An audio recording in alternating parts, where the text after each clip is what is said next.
I apologize for that. Thank you. Thank you. Read your comments.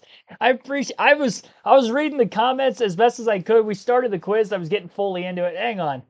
Let's pause the timer here. Let's restart this. Welcome to the live commentary stream. Oh, jeez. Mike was muted.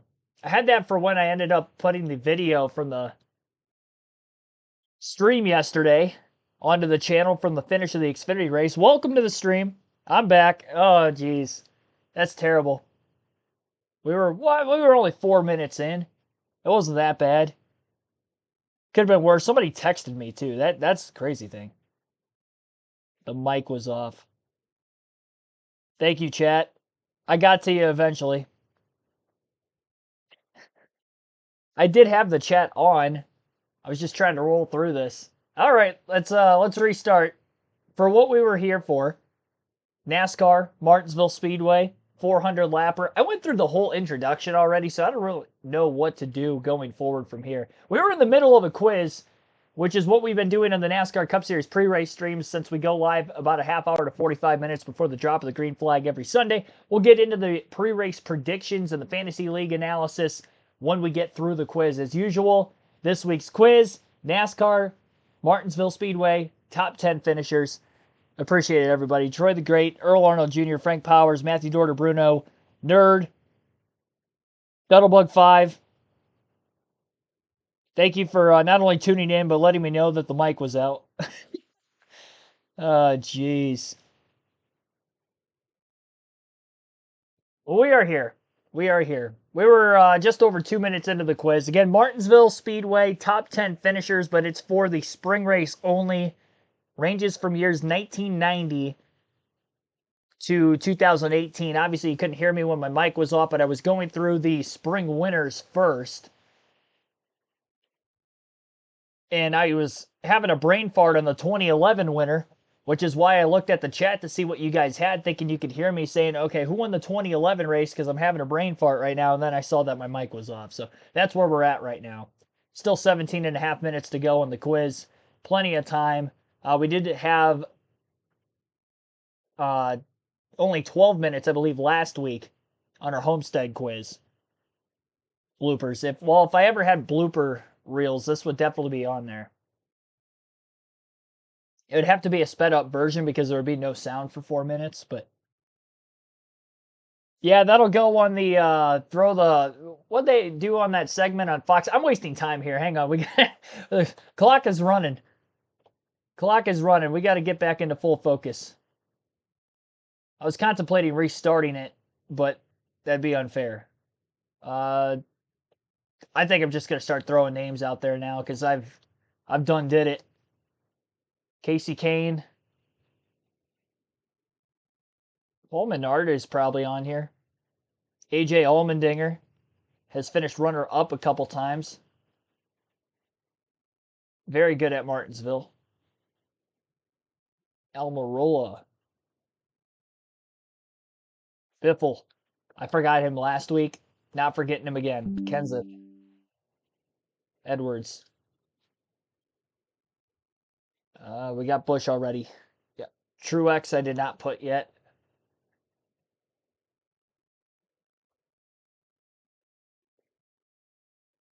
Elliott, we're going to get Bill and Chase. Byron? No. Bowman. Again, this ends in 2018. Bowman's on here. Vickers. He was pretty good here. Casey Mears has a few. I remember looking at my stats for this race, and Casey Mears running the Cup race this weekend. Welcome back, Casey. Logano. This was before Bell. Ryan Blaney, third. Gillen. Harvick. Burton.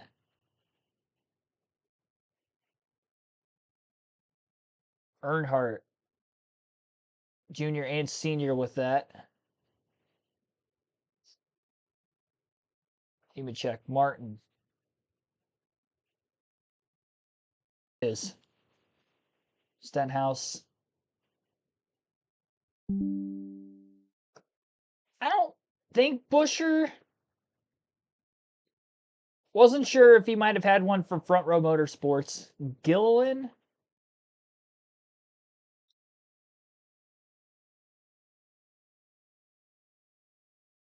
No. Yeah, David Gilliland's not on the list. David Reagan is. Hornish? Today's the day Joey's winning. We'll see, Joey Logano fan.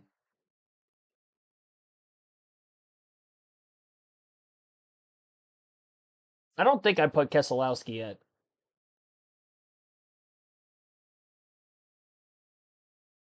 Good call. Yeah, obviously I started the quiz for about 2.5 minutes.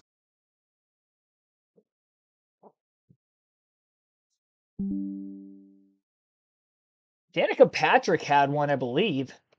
Yeah, okay. I thought she had one of her best finishes at Martinsville 2015. Finished 7th.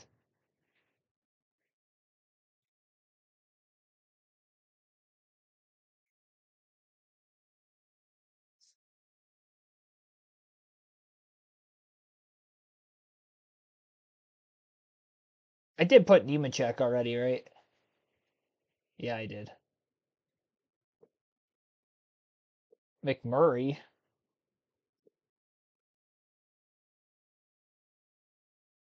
Marlin. Okay, so we have third place for 2016. Who have I not named yet? Well, Bonnie's on the list, but that's not. Oh, man.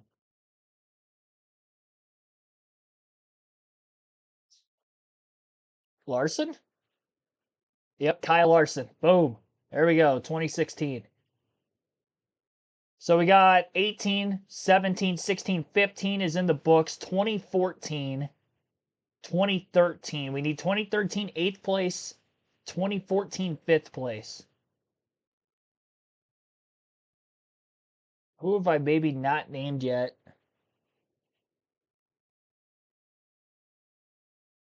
That could be on here. Nichols 250 today. I don't know about that. 100.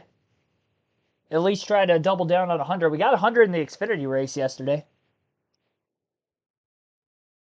To Benedetto? No, that he wasn't running around this time. 2013, 2014. Scott Riggs is probably on here. Yep. Not for those years that we need. Sadler? Sadler's on here. Jarrett. I'm starting to name names that I wasn't thinking of the 2013, 2014. We got 236 out of 290 already. I did put Mark Martin.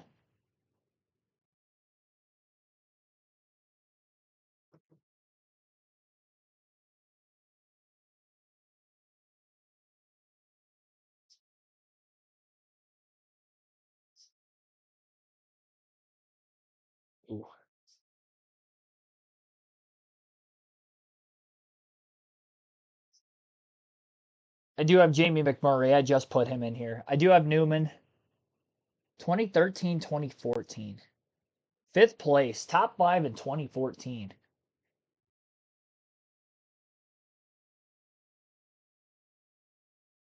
Trying to think of all the big teams that time period. Montoya? That was 2011. 2011 top 5 was Montoya.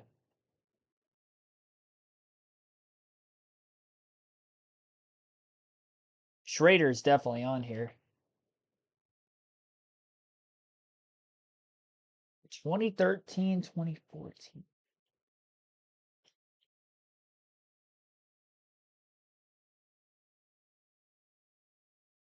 Got speed, no way. Yeah. I put Rudiman yet?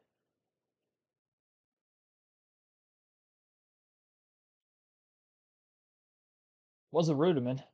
Just, no, I did put Stewart already. Yeah, I have Stewart.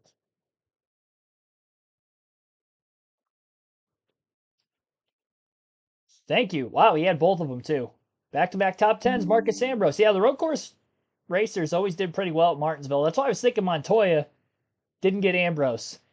7th place in 2005. So we've got every year from, yeah, okay, never mind. I thought I missed one. So we have every year from 2006 through 2018.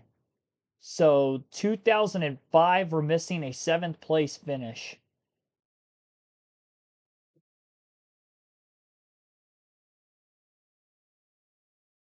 Jimmy Spencer in 01. Runner up to Dale Jarrett in 2001.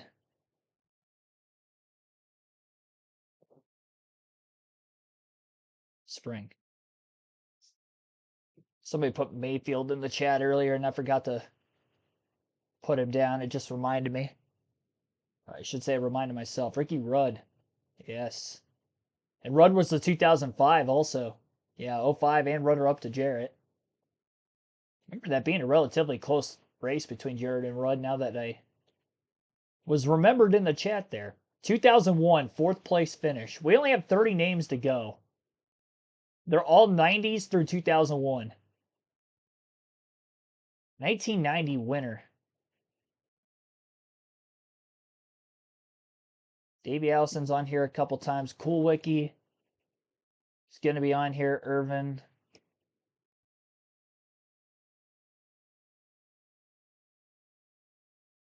Shepard might be on here. Yep, Morgan Shepard. Bodine. Jeff Bodine was the 90 winner. That wasn't the scoring error race, was it? Or was that at Wilkesboro? Where he was technically a lap down when the caution came out and it was before live scoring was a thing? Electrical scoring. And they picked him up as the leader when he actually wasn't the leader.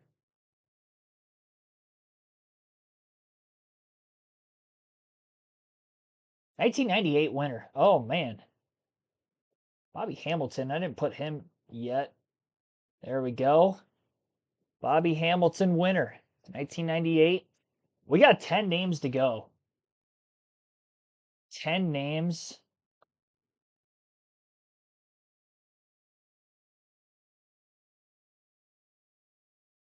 We're getting close again. We've got 7 minutes. 10 names to get perfect. Bam Hall. White boy, welcome to the stream. Start crypto. See, that is. I recognize the profile icon. Bold pick. Chase Briscoe wins today. That is bold. Musgrave, yeah, he's going to be on here. Oh, boy. They gave us 4. He had 4 top 10s. Chad Little ever? Oh. Dang it. Went with another Roush guy in the 90s. I thought I had one. Top 5, 4th place in 1999.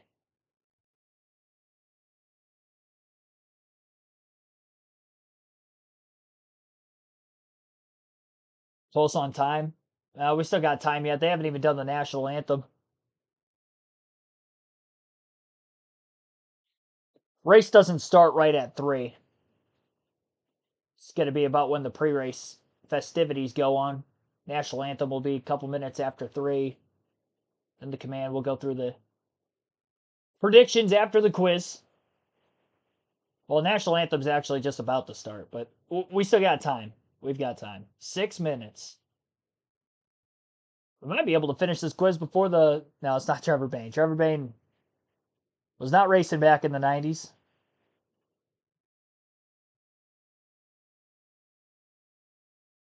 Oh, Trickle. Somebody in the chat put Trickle a while ago. He's on here once. 1990, finished 9th. 5 more.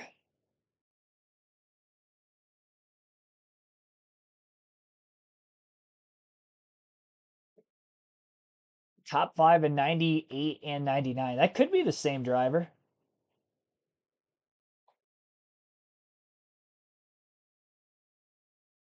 So top 5 in 98, 99. 7th, 8th, and 94. 10th and 91. Those are the ones that we're missing. I do have Harry Gann already.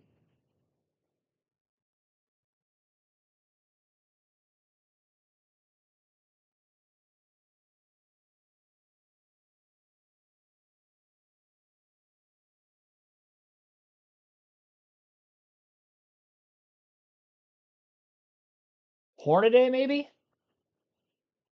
Oh, man. I felt good like that could have been one of them. Skinner? Mike Skinner, 4th and 99.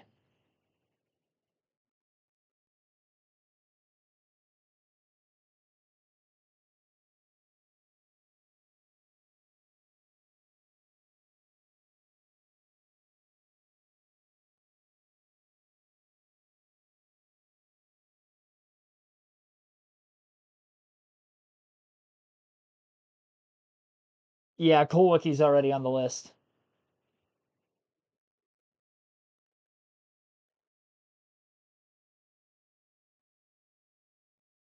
I'm honestly stumped.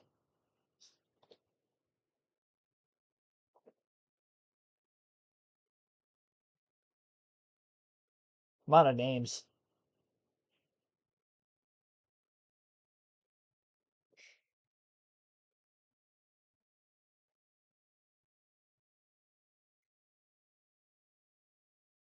(1998) finished 5th.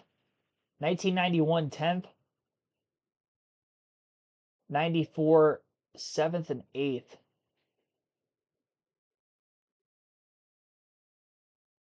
It's Brown, not Brown. It's not Brown.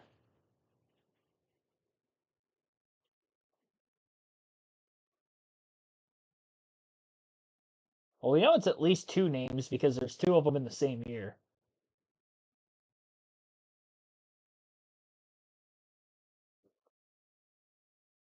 Buckshot Jones. No way. Just trying to think of late 90s. Started thinking Petty Enterprise. It's not Wallace because I put Rusty on here already.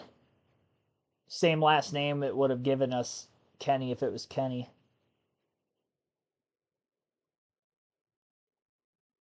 See, then I was thinking who else drove for Petrie, and Bobby Hamilton did, and we already have Bobby Hamilton. Steve Park? Oh, wow. That was a good poll, too. That was a very good poll, but that was not him. I'm not sure when he was a rookie. He definitely wouldn't have been racing back in 94, I don't think. I thought maybe you had the 98 one. 2.5 minutes. I do have Jarrett. I got Waltrip.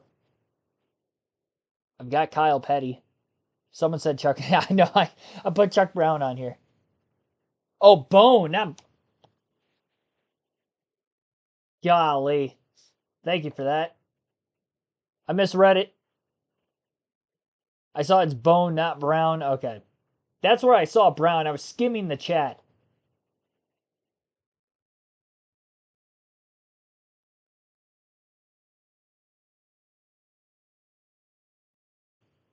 For helping you out on that one.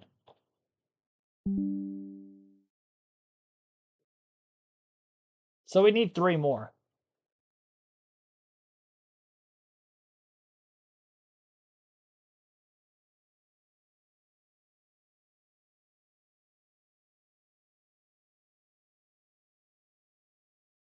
No way. It's yeah. Wasn't him. Yeah, Baker was more 80s. I tried Musgrave already. We did get what, one?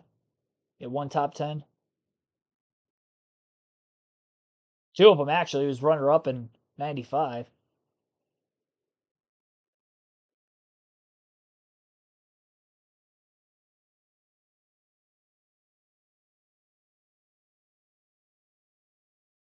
I have Marlin. I have the Burtons.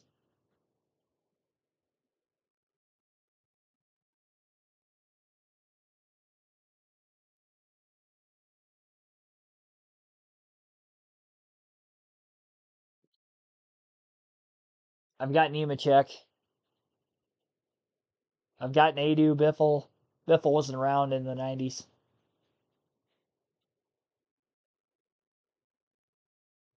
Kenseth was a rookie in 2000. Joe Ruttman. He's not on here. That's a good poll, though. Is there a chance Randy LaJoy ever ran?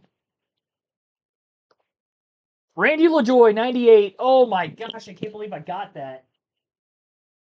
Rip my earpiece out. We're not going to get the last 2. We're going to be 2 away 2 weeks in a row. Are you kidding me? Randy LaJoy, top 5 in 98. I just figured, Busch Series didn't always race at Martinsville. It would have been an off week for him. I tried Speed already. I was like, maybe Lake Speed's on here. Nope. 10 seconds. I tried Green. Rick Mast is on here. We're 1 away. Hutz Strickland, 10th place in 1991. Chat might have gotten around to that. I like how it gave me 100%, even though I missed one. Not quite 100%. Over 99.5, though. It was not a perfect score. We were 1 away. Hutz Strickland. I got Maston with 1 second left on the clock. Hutz Strickland, 10th place in 1991. All right. Well, I had fun. Hopefully you guys did too. Thank you for helping out. That is going to end our NASCAR Sporkle quiz for the week. Tune back in for our pre-race next week to see what quiz we'll have for Darlington Raceway on our pre-race show.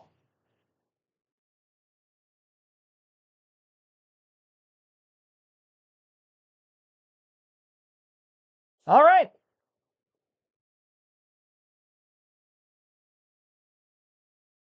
Engines have just fired for this race. I will go through the starting lineup first so we can get that in.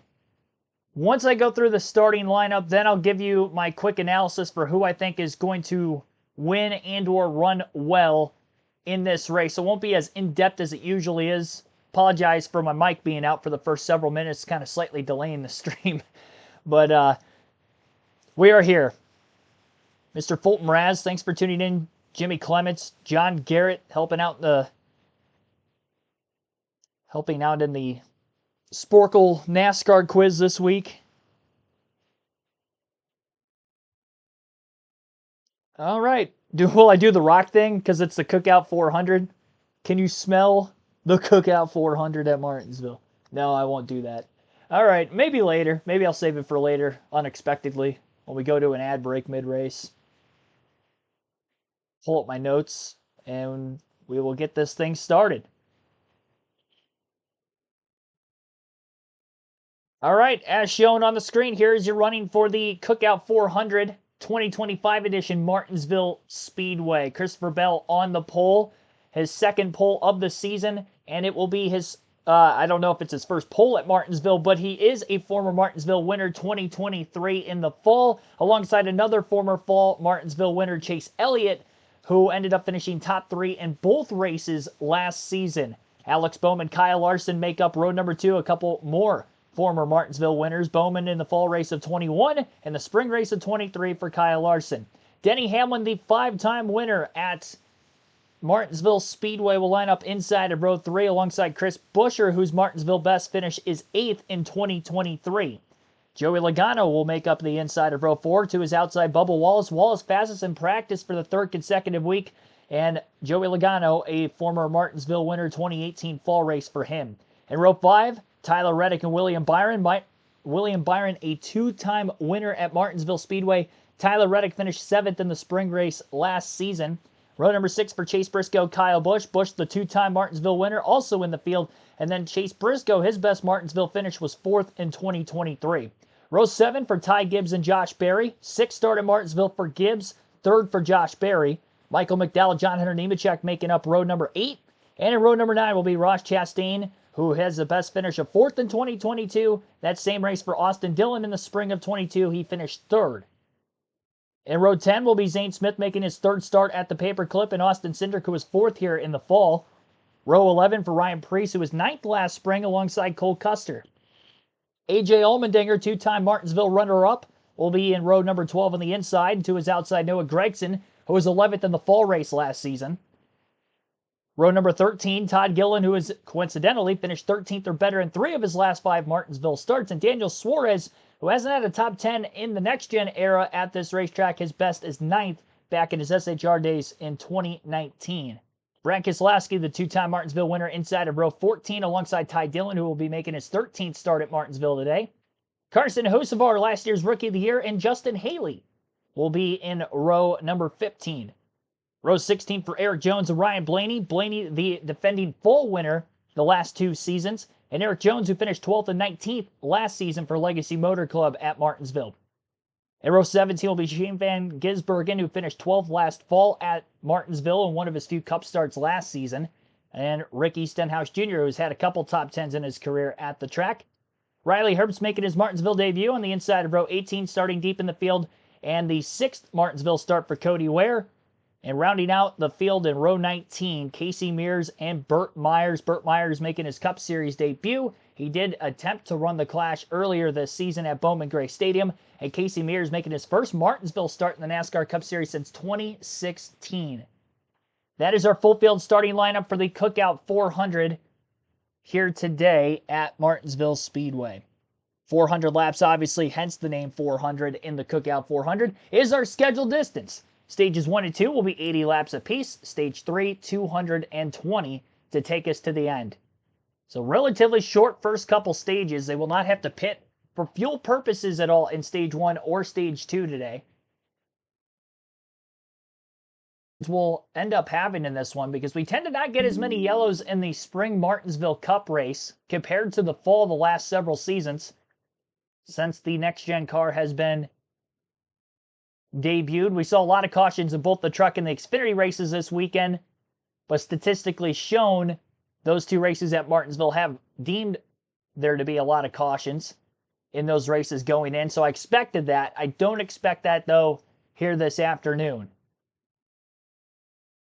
In fact, with the shorter race length for the spring event the last several seasons, the race yesterday for the Xfinity Series on elapsed time was within about 5 to 7 minutes of the length of each of the last 3 spring Martinsville Cup races. So this one's going to be a relatively short race today, about 2.5 hours or so, I'd end up saying.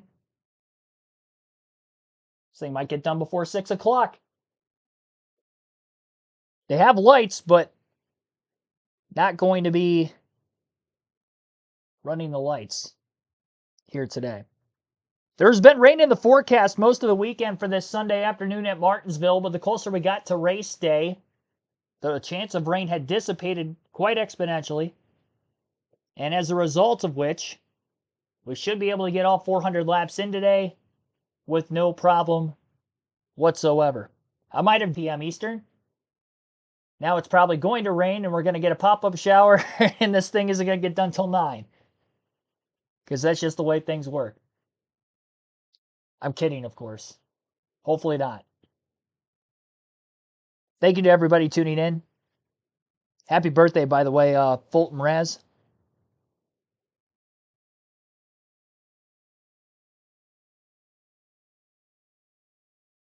Rockbeard did a full video on him. I'm glad you remembered that he had a Martinsville top 10 finish, too, so. It definitely helped out. We didn't quite get perfect score on the quiz this week, but we'll hope for it next week. We've had a perfect score on the quiz before, so it's not impossible. We've done it twice. It just stinks that the last 2 weeks we've been agonizingly close. 2 names off one week, 1 name off the next. Christopher Bell should take the inside lane for this initial start when we do get going. A couple more pace laps away. They did check pit road times already, but they have not gotten the one-to-go signal yet.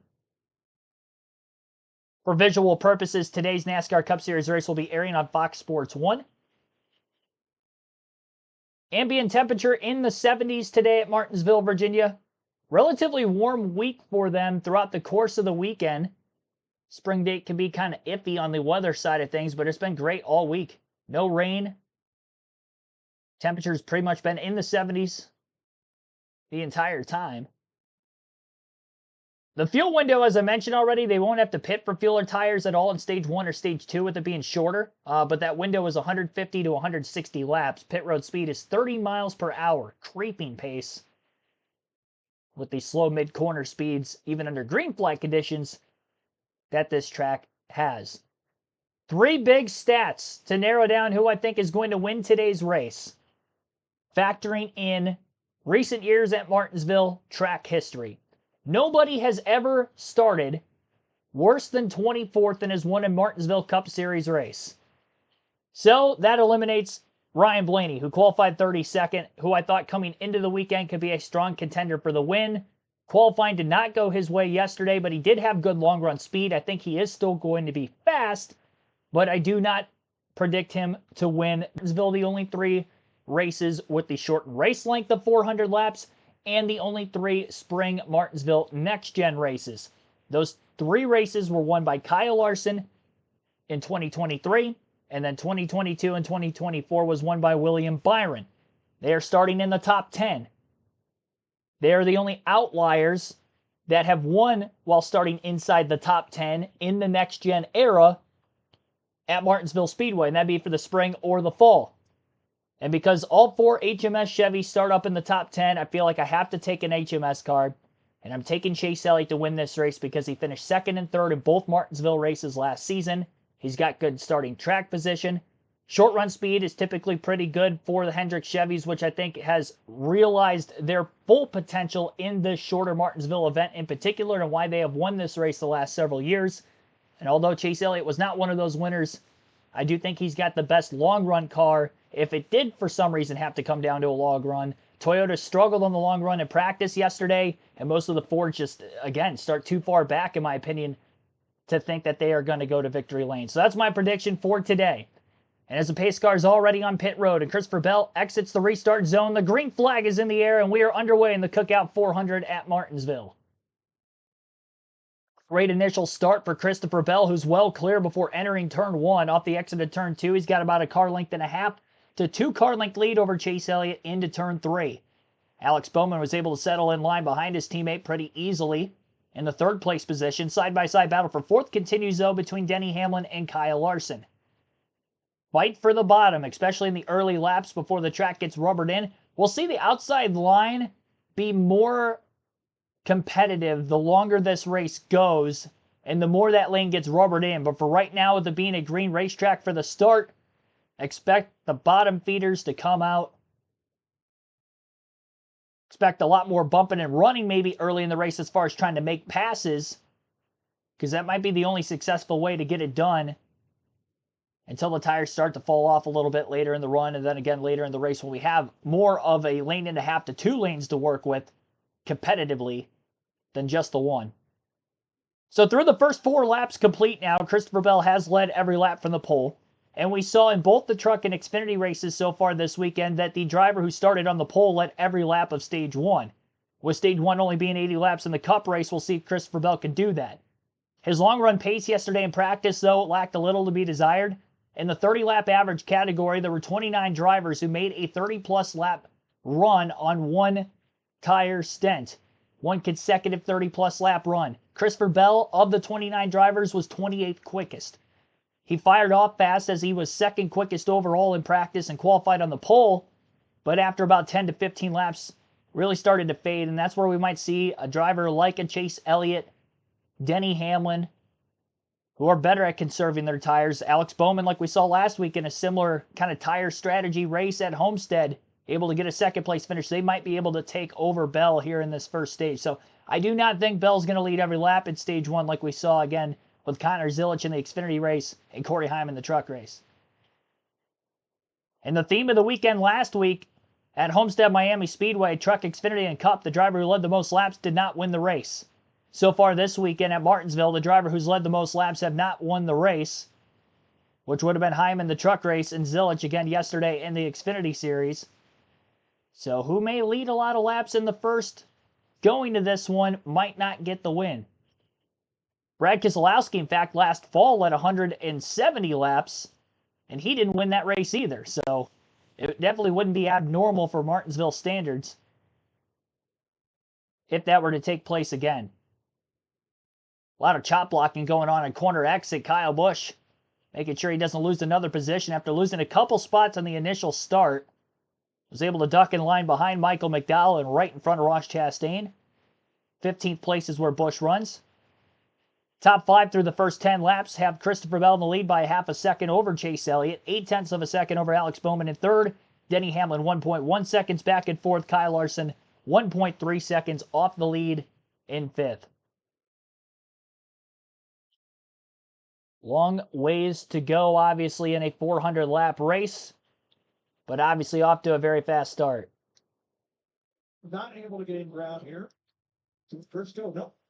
No pass there. Yeah, we noted it yesterday. We talked a lot about Josh Berry, his success in his 21 car as they've started the year. Notorious for his short track career. Won races right here in the late model stock cars at Martinsville, and we expect him to be a contender today as his short track pedigree is very, very high. That's the point performance cam. Talked to Leonard Wood this morning. Of course, Wood Brothers, just about 20 miles to the west of here in Stewart, Virginia. Well, they're all really looking forward to next weekend, the throwback week at Darlington. That's going to be something to see. All right, Ryan Blaney started 32nd. He has gained one spot. Well, that's what we talked about, and it'll come. The problem is they'll have a lot of insurance. You're clear back there in 32nd. When these leaders start catching the field, they start picking them up and putting them down pretty quick. So it starts forcing your hand and moves some people out of the way to get going, Kevin. Yeah, and as this field starts to have different variances of fall off and things that are happening from each car, that's when you're really going to start to see the passing. So that's why NASCAR went to this 800, went to this softer tire to create some of that fall off. But they drive really good at the beginning. You see that 14 laps in, it's already down to about a half a track. That's fast traffic. Doesn't take long. Christopher Bell has the fastest lap in the race so far, 93.09 miles an hour. And that rubber on the racetrack it's going to be a little bit different than yesterday. This track is very sensitive to the sun and the way that it lays rubber down. When it's overcast like it is right now, it takes a little bit longer for that rubber to get on the racetrack. So it'll be interesting to see what the fall off is today compared to the shining sun on the racetrack from yesterday. Talking about fall off, Christopher Bell told us yesterday that as it falls off, it gets looser, Kevin. I'm watching these cars, and I want to, per his point, these cars will start slipping and sliding around, and where it'll start showing is on the entrance of the corner. Yeah, well, and that downshift makes it more difficult. You see Bubba Wallace shifting right there in the middle of the straightaway, and you see this downshift that he makes right there. Right now it looks pretty easy, but what'll happen is it'll start to get over on that right rear tire, and as you downshift, it almost makes it worse. So they'll start having to either get earlier with the downshift, but most likely they'll shift that downshift to being a little later to not induce that looseness into the car while it's shifting, because it's already loose naturally from a mechanical standpoint. 17 laps complete. Christopher Bell has led them all. About 4 car lengths from Chase Elliott and the rest of his field. Well, his job's easy right now. He's out there putting down really fast laps. Only lost about three tenths of a second, but when he catches these lap cars, he's got the 66 of Casey Mears on the same straightaway as him. That won't be the problem. It'll be when these cars are stacked up in front of him and they're trying to not go a lap down. That's when it becomes difficult and things start to get more physical. It's going to be a challenging race. I mean, I'm already looking at it. We have all the hitters lined up at the front. You got Bell, you got Elliott, the 3 of the 4 Hendrick cars that we talked about. Logano's really good here. Wallace had a great run here. This is shaping up to be a fantastic race. Battle of the Giant. 20 green flag laps in. All right, Christopher Bell still out to that 0.6 of a second lead over Chase Elliott. Alex Bowman remains in third. Fourth place for Denny Hamlin. Kyle Larson rounds out the top 5 in fifth. Christopher Bell is 6th. 7th for Joey Logano. Bubba Wallace 8th. William Byron 9th. And Tyler Reddick 10th. Ty Gibbs in 11th. Chase Briscoe 12th. Josh Berry 13th. Michael McDowell 14th. And 15th is Kyle Busch. Ross Chastain 16th. 17th for Austin Dillon. John Hunter Nemechek 18th. Zane Smith 19th. And Ryan Preece 20th. 21st is Austin Cindric, Todd Gilliland 22nd, AJ Allmendinger 23rd, Cole Custer 24th, and Daniel Suarez 25th. Ty Dillon 26th, Noah Gragson 27th, Brad Keselowski 28th, Carson Hocevar 29th, and Justin Haley 30th.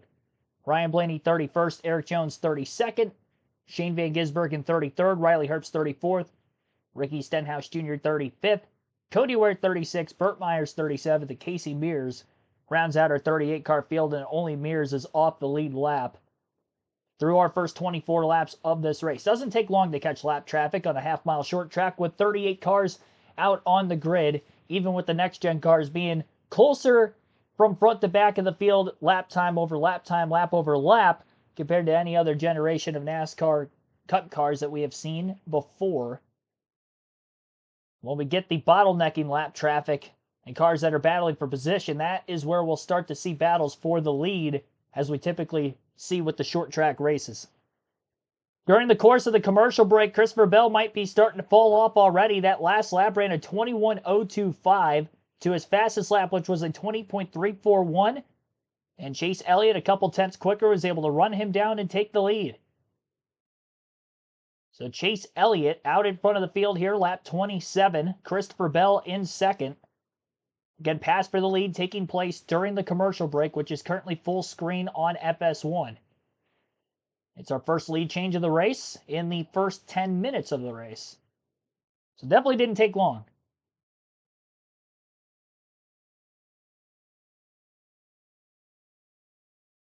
Bell does have the early fastest lap from when he had the pole with that 20.341 as well. Again, bonus point on the line for whoever has the fastest lap of the race. Once the race is over, obviously. You have the full length of the 400 laps to get that done to get the bonus point, as is for every weekend. It's like a switch flipped on the number 20 because Chase Elliott took advantage, moved to the inside, took the lead. After Bell led the first 23 laps of this race, Chase Elliott to the point. Most of the crowd looked like they were loving it. They like it. That's exactly what we expected. You're going to see cars do that at different points. And now that Chase Elliott has the lead, he's a little bit of a gap. They were panning to the crowd, and there was a group of people just cheering, and some guy behind him with the thumbs down. And down there in 3 and 4 on Celine, rubbers get beaten up on the racetrack quite a bit. People starting to slip and slide around. The movement's coming, and the passes are coming. Those are opportunities. Speaking of opportunities, and still, we watched Elliott make the pass for the lead. His teammate Bowman, there he is right there, starting to inch closer to Bell. Jamie, what about Christopher Bell? I talked to Steve Adams student this morning, and there was the long run. They didn't Yep. really know if they were going to be good or not so good. They should have known from yesterday they weren't going to be good.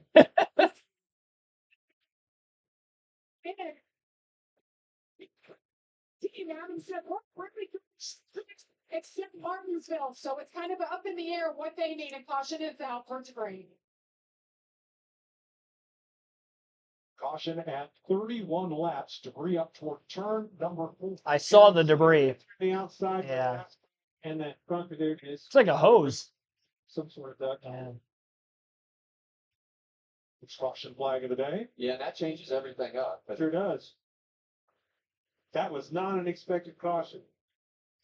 80 laps, stage one. That's the length of stage one. So a pit stop would not be required. But, well, here we are under caution.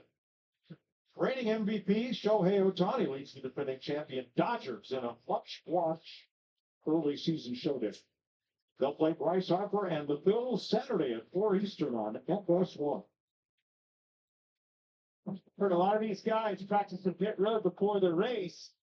Radio chatter was that was too fast, speeding, probably have an adjustment there. I know we have that built in, but that being said, my point is, could see some speeding penalties here on pit road. Very important, very tricky pit road with the corners. Pit road is open, and here comes almost everybody but Josh Berry. Few of them staying out. Berry, Cindric, one other car. Like Chase Elliott, the 9 car, a good break with this caution early on, having a little bit of radio trouble here at Chase. As for the race car, he said it's good. It's still good for right now, no issues. In the 48 balance moment, very bad at practice yesterday, according to Blake Harris. For Chief, right now he's been fine on the radio. Jamie? Denny Hamlin in the 11, all he's really said is the entry is a little bit edgy, a little too free for his liking. Air pressure adjustment there as they work the left side. You see on the right side, Kyle Larson, and then at the 20 car, Christopher Bell talked about coming down pit road. He wants those adjustments, Mike. The pit stalls here begin in the middle of turn 4 and end near the exit of turn 2. It is a very tricky pit road. 33 laps complete, one under caution. All right, 2 right side tire stops only for Christopher Bell and Joey Logano to maintain track position of those that pitted. There were quite a few that stayed out of the pits, most of which were towards the back of the pack, so they're going to leapfrog in the track position running order. Josh Berry will restart as the leader. Austin Cindric, Cole Custer, Brad Keselowski, Ryan Blaney, Riley Herbst were the 6 drivers who had stayed out. Free pass would go to Casey Mears, who was the only car lap down at the time of the caution, so all 38 cars that started will be back on the lead lap. Caution for debris in turn 4, a potential brake duct on the outside line of the racetrack. It was just off the concrete. I saw it right as Mike Joy stated that the caution was for debris. You can see it from the hard camera right around the start-finish line that there was something laying there, and then Clint Boyer pointed out that it might have been a brake duct. So, again, Josh Berry, Austin Cindric, Cole Custer, Brad Keselowski, Ryan Blaney, Riley Herbst at the front of the field will be on older tires, and they will have about 25 give or take laps on those tires, about 28 maybe of green flag laps. Well, we can do the math. Actually, we have 4 caution laps, lap 35, so 31 lap older tires for the top 6. Mostly Fords that stayed out too, so that definitely seemed to be a manufacturer call, which you don't usually see on short tracks like this. But then there's Riley Herbst also, who was just outside the top 30 as well. See what they can do. Again, Bell and Logano took right sides only. Everybody from 9th on back, which would be Chase Elliott, Alex Bowman on back, will have 4 fresh Goodyears. Stu, welcome to the stream. Lisa Cockrum, Godzilla Legendary 2078. John Barber, Tim Fowler, Tim Brown. I don't think I shouted any of you guys out yet. So, again, thank you for watching. Be sure to hit the like button on the stream if you haven't done so yet. Our like goal will be 100 for this afternoon's NASCAR Cup Series race at Martinsville. We're currently at 42. Stu Isaac, welcome to the stream as well. Missed Elliott's pass for the lead due to the commercial break. And Chase loses 2 spots in the pits. Well, he only lost 2 spots in the pits because 2 drivers took right sides. He was first of those that took 4. So the pit crew did a good job on the 9. And he'll be back in 9th because the top 6 stayed out. So just a little bit of track position game, pit strategy, shaking things up a little bit here under our first caution of the race. Despite all the yellows we saw in the Xfinity race yesterday, we actually had the first 50-plus laps go caution-free at the beginning before the first yellow. Truck race had 3 cautions for incident in Stage 1, then Stage 2 went caution-free before it being a caution fest in the final stage. So pacing in Stage 1 has pretty much been all over the place this weekend. Got a nest in the lights up at the top of the racetrack. Oh, quite a few. Oh, man. You can tell nobody's been up there a while to clean the clean the lights off. My goodness. They were just using them Friday night for the truck race too, and last night for the Xfinity race actually. It started in the day and ended in the night. Not this evening though. Field already got the 1 to go signal. Lights are back on in the pace car. We'll have an extra lap of caution as there's still safety equipment off of turn 2. Josh Berry inside row 1 as we should see the restarter, which would be the race leader that leads us to the green every restart, taking the inside of row 1 all day today. That was the case for the Xfinity and truck races so far this weekend. Just doesn't seem like that row 1 car on the outside gets a great launch. Very reminiscent to what we saw all of last weekend at Homestead as well.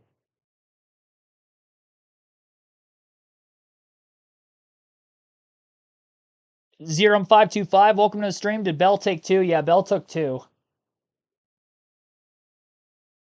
That's what it stated on the Fox broadcast, so maybe he took 4 and then Fox had it wrong, but it showed 2 for Bell and 2 for Logano on the pylon leaving the pits. Right sides only. They'll be outside of row 3 and row 4, the 20 and the 22. All right, pace car's on pit road this time. And Josh Berry, who got his first career win at Vegas a couple of weeks ago, will lead us to the green. We're back to racing. And if he leads quite a few laps off this restart, he'll end up eclipsing 100 laps led on the season very shortly. Came in with 76, I believe. Let me double check on that. 76. Don't tell me how I remembered that.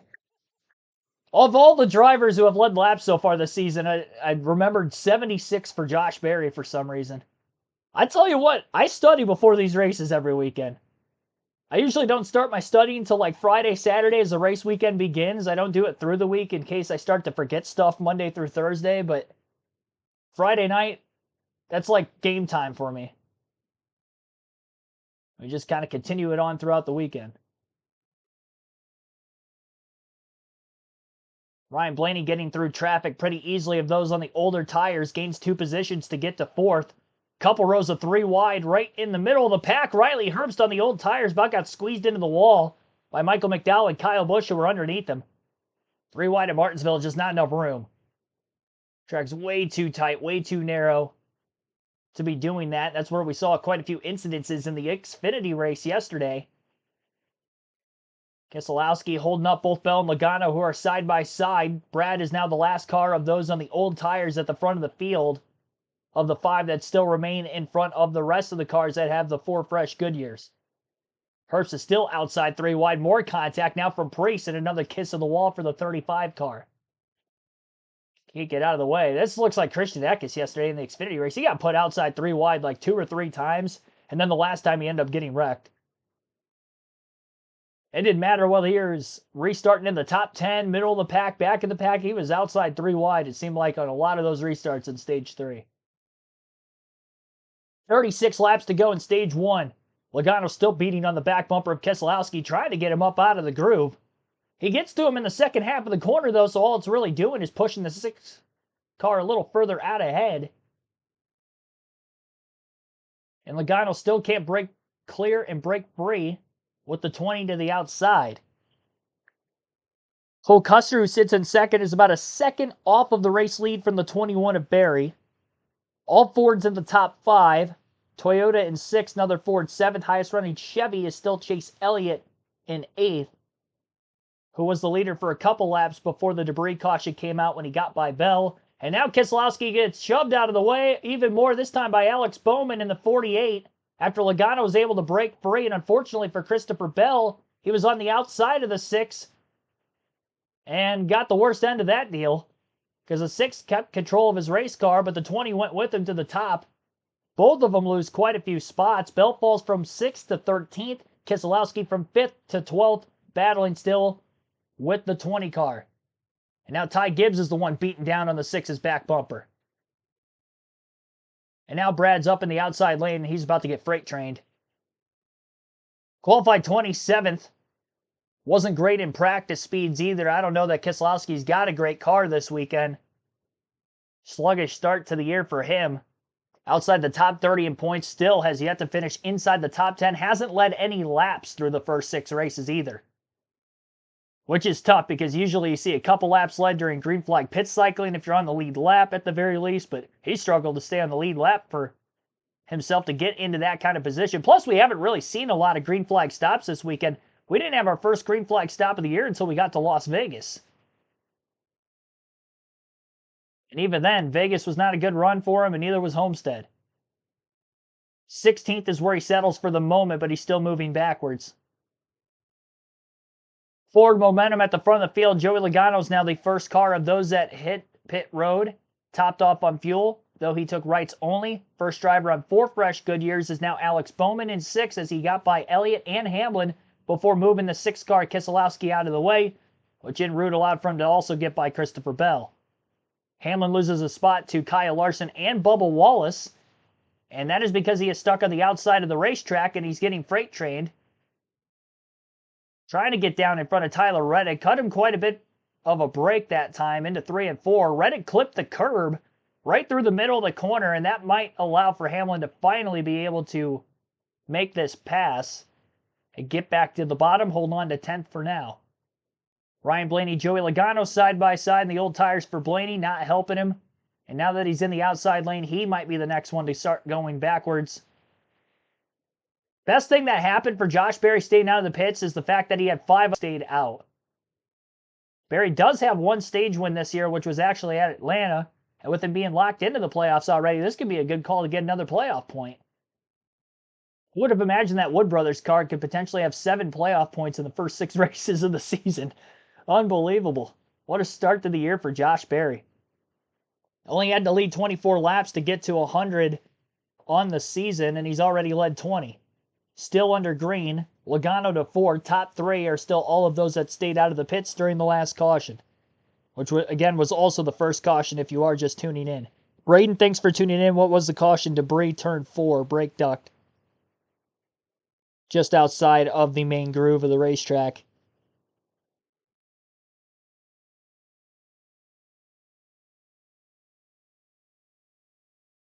"200 laps of caution." Here we go. Nope, still sitting at 8. We're not going to see what we saw yesterday by way of caution after caution after caution. Maybe at the end of the race. I mean, I'm not going to doubt it, but you don't usually see that in the Cup Series very often. It's a once or twice a year kind of deal, but it doesn't seem like it gets that way at Martinsville like the Xfinity and the Truck Series does. They do race each other with more respect usually.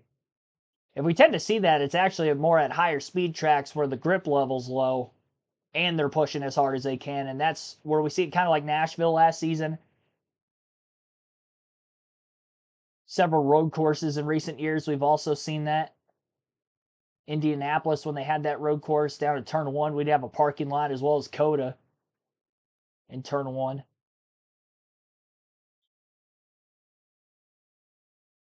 Not saying we won't see tempers. That could still happen. And we'll still see some beating and banging, which we've already seen quite a few bump and runs in the early going. Because it's hard to find that difference in speed to get around anybody cleanly at Martinsville. And again, especially with this next-gen car being so equal across the board for every one of these drivers and teams. Margin of error, very slim. Lose a ton of spots with a big mistake, and kind of what we saw from Keselowski, although it wasn't his mistake. Got shipped up and out of line. Same for Christopher Bell, who was an innocent bystander in that, losing 7 positions. So Ryan Blaney got passed by Logano right as they were cutting to commercial. He has since also been passed by Bowman, Elliott. Cindric got back around him, and Kyle Larson. Logano's up to 3rd. Cindric's in 6th. So now your top 5 here with 19 laps to go in Stage 1 has Josh Berry in the lead, Cole Custer in 2nd, Joey Logano 3rd, Alex Bowman 4th, and Chase Elliott in 5th. Keep looking up and keep driving forward. 3 boards at the front of the field, Berry, Custer, and Logano. And there is Hall of Fame crew chief Leonard Wood. Has had a great time here this weekend. Talked to him Wednesday at the Hall of Fame nominating committee meeting, of which he was a part. Larry Mack? Yeah, Mike, when I look at Josh Berry, that 21 car, obviously he's got clean air, but the one thing I like about that race car right now, he is using a lot less brake at both ends of the racetrack than Cole Custer in the 41, Joel Legon on the 22. And guys, you know, those tires love when you use less brake because they don't build as much heat, which can also create a lot more brake heat as well. It certainly does. It helps you keeps the temperature out of the tires, has build up, brake temperature, and everything in between. And there's only one guy that has the affordability to do that, the leader. Yeah, right now. Oh, as we see some contact right there between the 12 and the 2, Bubba Wallace going to take advantage and get past both of them. Jamie?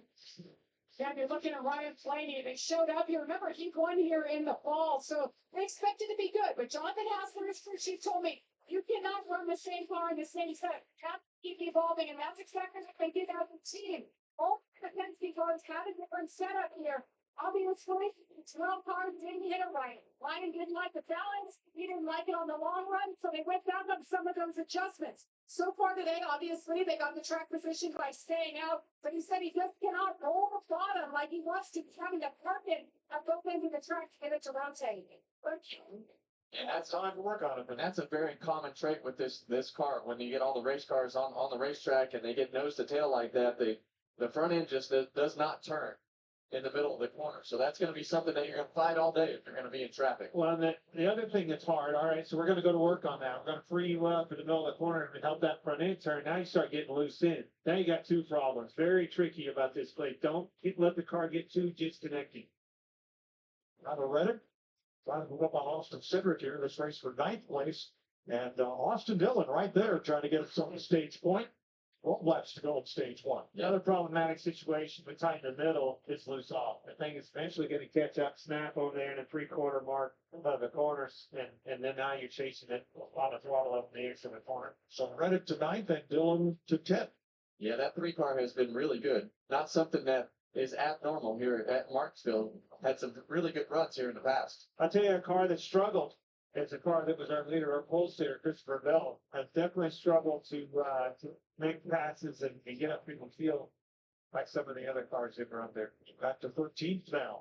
And out on the stage points. 10 laps to go, stage 1. Just looking at point center. Go right in front of him is Blaney. That car was 30th. 30th. This is a huge gain. Caution is out. I see it. Front straightaway, and round goes Chris Buescher. He had been in quite a battle with a couple of cars, notably Zane Smith. Not sure if this was the result of pretty far down the straightaway to be just a spin. I'm guessing there might have been contact involved, as the Allegra cam shows Buescher getting turned around here. He was 24th as we have our second caution of the day at lap 71. We'll have a restart Casey before the end of the Mears, stage. free pass. He's the only car a lap down. Mears making his 490th career start in Carl Long's car.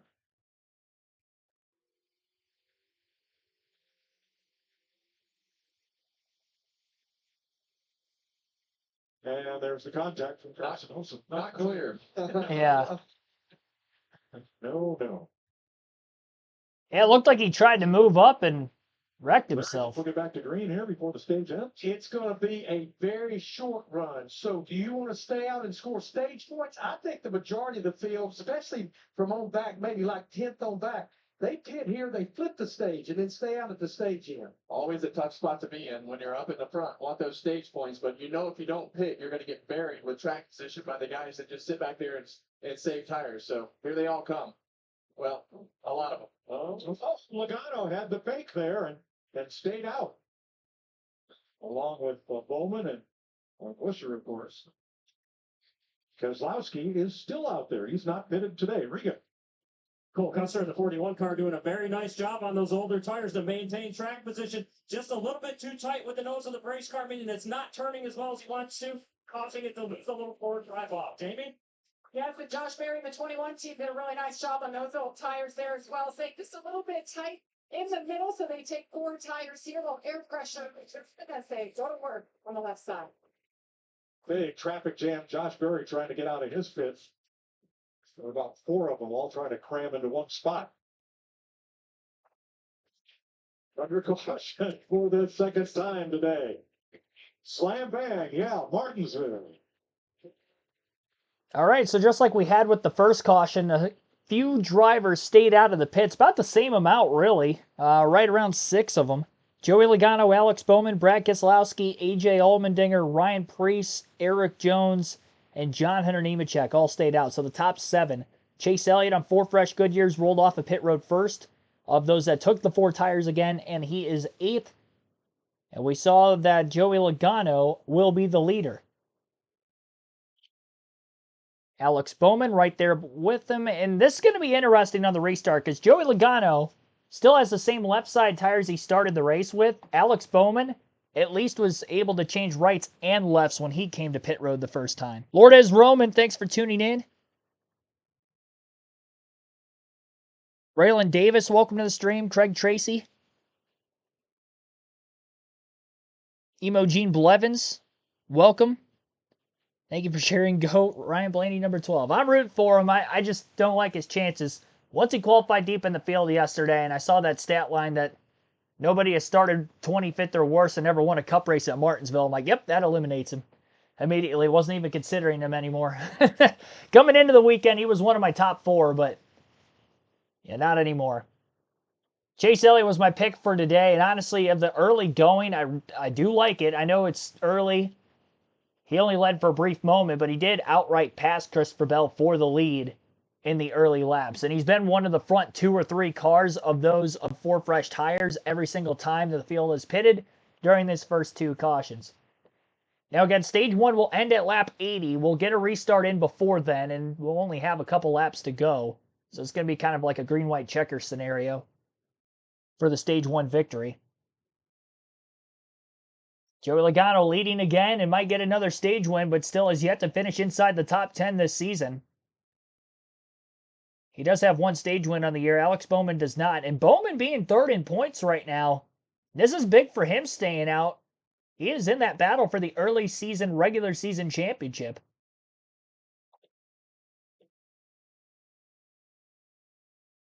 So if he can end up getting this stage win, William Byron, who came in as the points leader, is outside the top 10.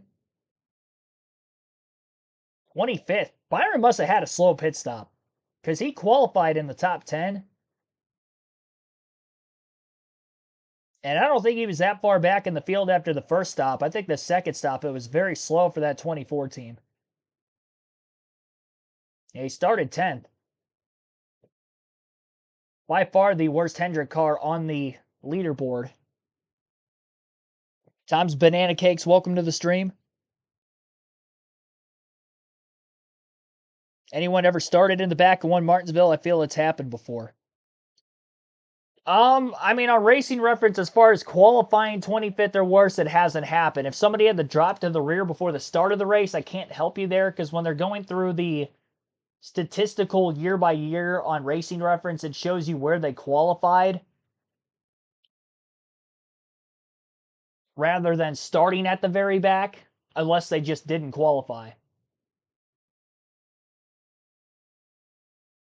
Kitchen is fit for the Wood Brothers are trying to do emergency rescue work here. Issues with Josh Berry on the pit stop. I didn't cut to the FS1 broadcast soon enough. Not sure exactly what that was for, but a lengthy stop for the 21 has dropped him well out of the top 20. Green flag back in the air, 2 laps to go in stage 1. Good launch through the restart zone, even on those older left side tires for Joey Logano. Alex Bowman is broken clear for second. Big block by Ryan Preece, but he gets sent into turn 3 by Eric Jones, and they're 3 wide for about 6th place off the exit of turn 4. Elliott and Hamlin side by side right behind him, still 3 wide. It's a Legacy Motor Club sandwich, and Ryan Preece is the meat. Front of the pack, Alex Bowman has 1 more corner to try to catch Logano, but he's about 2 car lengths back, and that's 2 car lengths too many. Chase Elliott all over the back bumper of Eric Jones, trying to get him forward to get any one of those 3 positions ahead of him, and he couldn't get any. And in fact, I think he actually lost a spot to Denny Hamlin, who was still on his outside. No, Elliott beat him. So at least he didn't lose that point. Joey Logano, stage 1 winner. As the caution flag is back out again, this is for the stage 1 break at lap 80. 0.3 of a second he beat Alex Bowman by in this first stage. Second stage win of the year for Joey. He still has led the most laps of any driver in the Cup Series so far this season. 247 coming into the day, and now has eclipsed the 250 mark. Next interesting question is, does he stay out of the pits again? He pitted during the first caution, so he's got about 40 laps less of fuel in his car. But these Cup cars can go 130 to 150 laps on a full fuel run of green flag laps at Martinsville. Stage 2 is only 100 laps. So he's going to be borderline on whether or not he can make it to the end of Stage 2 from here. As well as Bowman, who pitted at the same time. Brad Keselowski has not been to pit road at all, so I'd expect he's going to come in. I'd be shocked if he stays out again. He's got to have right around a half a tank of gas left, if not less. It'd be a big risk hoping for another caution that brings a lot of cars onto pit road. Because if you have to pit under green here at Martinsville, you're going at least 2 laps down. If not more. Alpine fan, welcome to the stream. Battery issue for Barry. Thank you for that. I missed it. Very rare to win from the rear here. Earnhardt, maybe. They used to 2 roads. Yeah, I don't know. I mean, on Racing Reference, like I said, Dale Jr. in 2014 started 23rd. Kurt Busch that same year started 22nd, and one of the years Lee Petty won at Martinsville, he started 24th. And that was the furthest back I'd seen anybody qualify and won at Martinsville from what I saw on Racing Reference through the week. So it would be a miracle if Ryan Blaney's able to get that car to victory lane here today. Because statistically, it just hasn't happened before.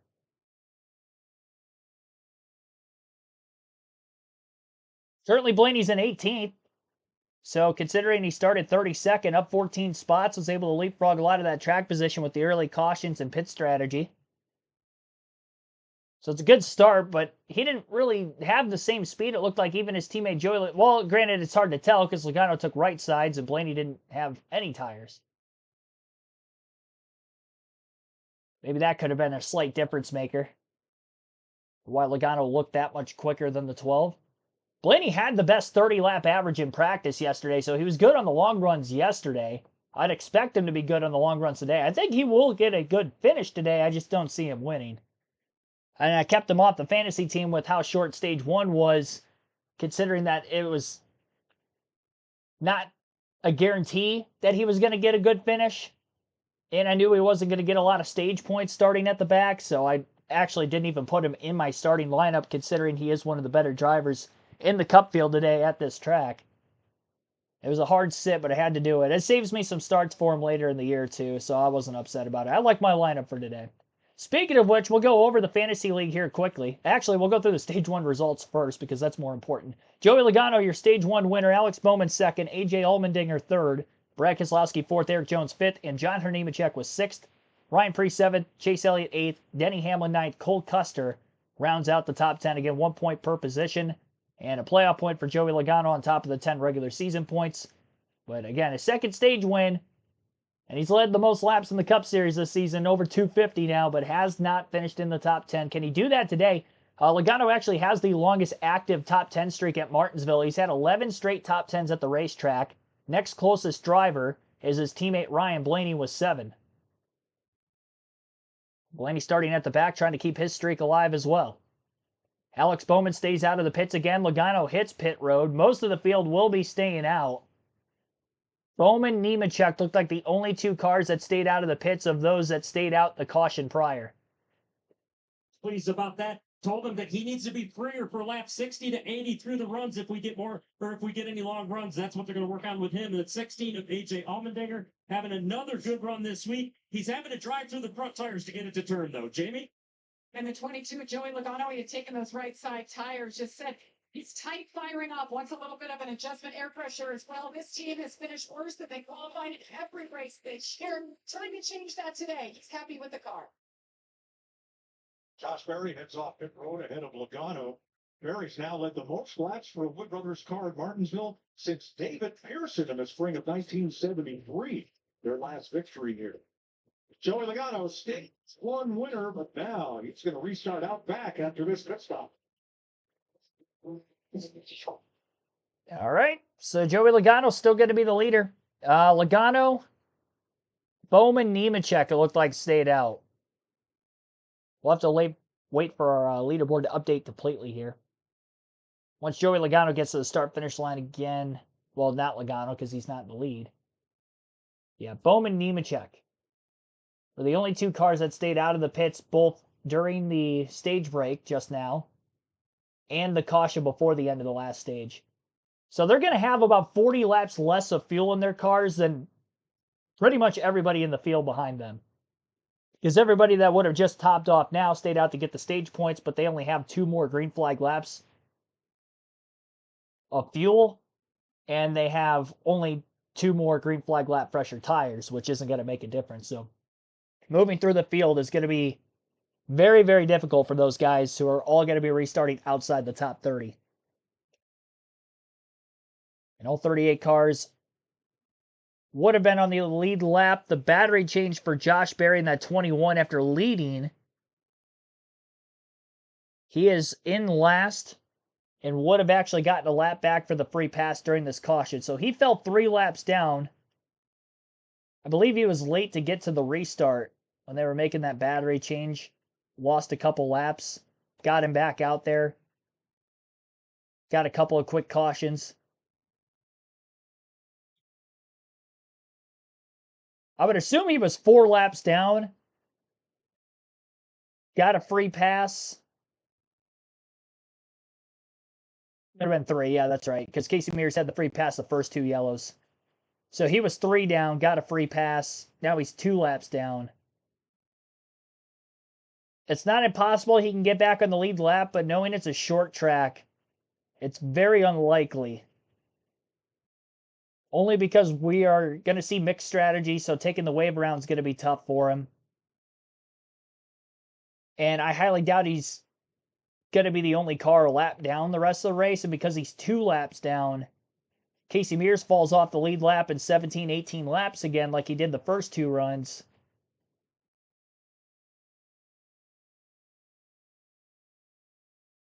It would be very, very difficult to make up enough time to actually catch him again. And by that time, more cars are going to end up going a lap down. We haven't seen an extremely long green flag run yet. The longest we had was the first 37 laps going, sorry, not even 37, about 27, 28 laps going caution free. They're at the famous Martinsville hot dog stand. That's the one in the infield that Chris Myers and Jamie McMurray are at. I only had 2 Martinsville dogs the only time I was there. I didn't realize they were $2 until I got up to the front of the line, knowing that they're only $2. Next time I go to Martinsville, I'm going to get quite a few of them. At least 5. Give me 5 for 20. 5 for 10. I didn't do my math right there. I can get 10 for 20. And feed the whole family. And that's with everything on it, by the way. Everything on it, you can get it for $2. Pony sauce, and all your favorite hot dog toppings. I mean, it's a good dog. It's not the best one I've ever eaten, but it's a good one. And you can't beat the price. That's the big thing. You cannot beat the price. And also get into those hot dog lines well before the start of the race because I was waiting in line for over an hour. I got there about an hour and a half before the drop of the green flag, and we were getting to our seats probably 15 minutes before they gave the command to fire engines. It was a very long line. I was contemplating if we were going to miss the start of the race. I was getting a little scared. That line wasn't moving for a while. They only have 2 of them underneath the main grandstand, so it's tough. I didn't even realize they had 2 of them. I thought they only had the 1, and then when we got to the front of the line, I'm like, oh, there's another one? We could have came in from the other side that would have been shorter. Needless to say, at least I know for next time. Green flag is back in the air. Alex Bowman leads us to the green. Chase Elliott outside of row 1 with his teammate, slightly fresher tires. We'll see how Bowman can hang on with the older tires. A little less than 20 laps of green flag older tires for Alex Bowman in the 48, as well as John Nemechek in the 42 car behind him. Also the same strategy as Bowman. Chase Elliott back in the lead as he leads the first lap following the restart. We haven't seen the outside lane car have this good of a restart all weekend until Chase Elliott right now, but the difference again is that tire disadvantage for Alex Bowman. Had they both been on fresh tires, I don't know that Elliott would have had that good of a restart. But quickly gets to the lead, and the longer it takes for Hamlin and Larson to get through Alex Bowman, the more of a lead that Chase Elliott's going to be able to grow in the early laps of Stage 2. That was a very long stage break, by the way. We had over 10 laps of caution ran there for a non-existent yellow, which is ridiculous. I know it's a short track, but still. We've ran 3 green flag laps after the restart. We're on lap 16 of Stage 2 already. Alex Bowman trying to make a pass on the outside. Kyle Larson trying to make a pass on the outside of Alex Bowman. And that 48 car doesn't want to have to try to move him. Maybe being a teammate looking to race him more heads up. Denny Hamlin already got through the 48 car to get to second. So we'll keep an eye on those lap times between the 9 and the 11. See who may be quicker than the other. Larson finally making a pass on Bowman, and he did get around him to the inside after the pass attempts on the top weren't working for him. Good race for Ty Gibbs so far in 7th, much needed. He also hasn't finished in the top 10 yet this season, but has been nowhere close to it. Only one top 20 finish for Ty Gibbs so far this year through the first 6 races. Not a lot of stage points to show for because he isn't qualifying well. He qualified 13th this weekend, and he had good speed in practice as well. Faded a bit on the long run. So far, we haven't seen a long run, so he hasn't had to worry about that to this point as he makes a pass for 6 now on John Hunter Nemechek, who is slowly going backwards on the older tires. It'll be interesting to see if we do go green for a lengthy period of Stage 2 as to how far back Alex Bowman and John Hunter Nemechek are going to fall. In particular, Alex Bowman, because Bowman has been quick all weekend. Started up in the top 10, and when everybody was on 4 fresh tires, he looked like he could have had a top 5 car. So keeping the track position in 4th was very interesting.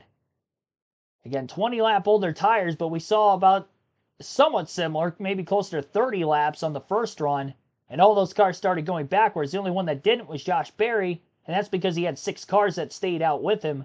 In this case, there were only 2, and I think that's going to hurt the 48 a little more. I'd be shocked if he's going to run top 5 by the end of this run, whenever the caution comes out, or if we do go green all the way through Stage 2. I doubt he's going to be in the top 5 like he would have been otherwise. Definitely a questionable call. Christopher Bell back inside the top 10 in 8th. For getting shipped up the racetrack late in Stage 1. He didn't get any stage points in the first stage, despite the fact that he qualified on the pole and it was only 80 laps. Chase Briscoe up in the top 10 for the first time, but Cole Custer still holding on strong in 7th. Shout out to Custer. He was top 5 in practice yesterday, too. He's been impressive this weekend for Haas. Ryan Blaney looking to fight through the field up to 14th. 4 positions gained for Blaney since the restart. Should get another one on Nemechek, who's the next car to pass as he's underneath him for 13th. Chastain just got by.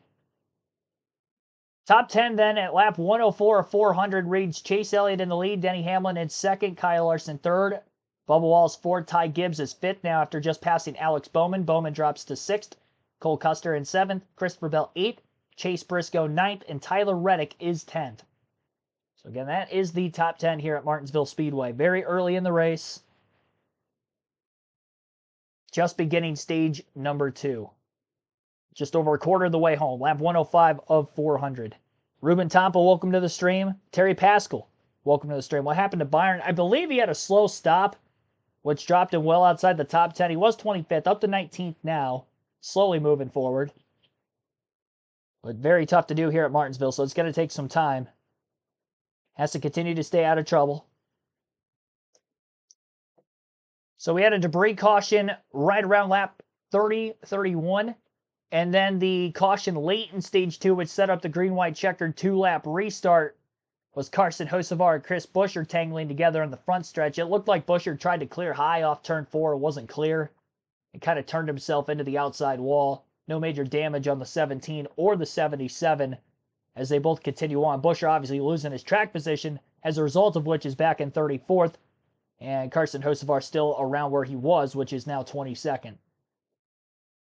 Joey Logano, who restarted 30th, by the way, further back, is up to 21st. So that 22 car looks to be the fastest of the Penske's so far today. I haven't seen the speed out of Logano that I would have seen out of Blaney. Or I should say I haven't seen the speed out of Blaney that I see in Logano. And Cindric, who finished 4th here in the fall, hasn't quite looked to that pace either. He's been right around 20th the whole day.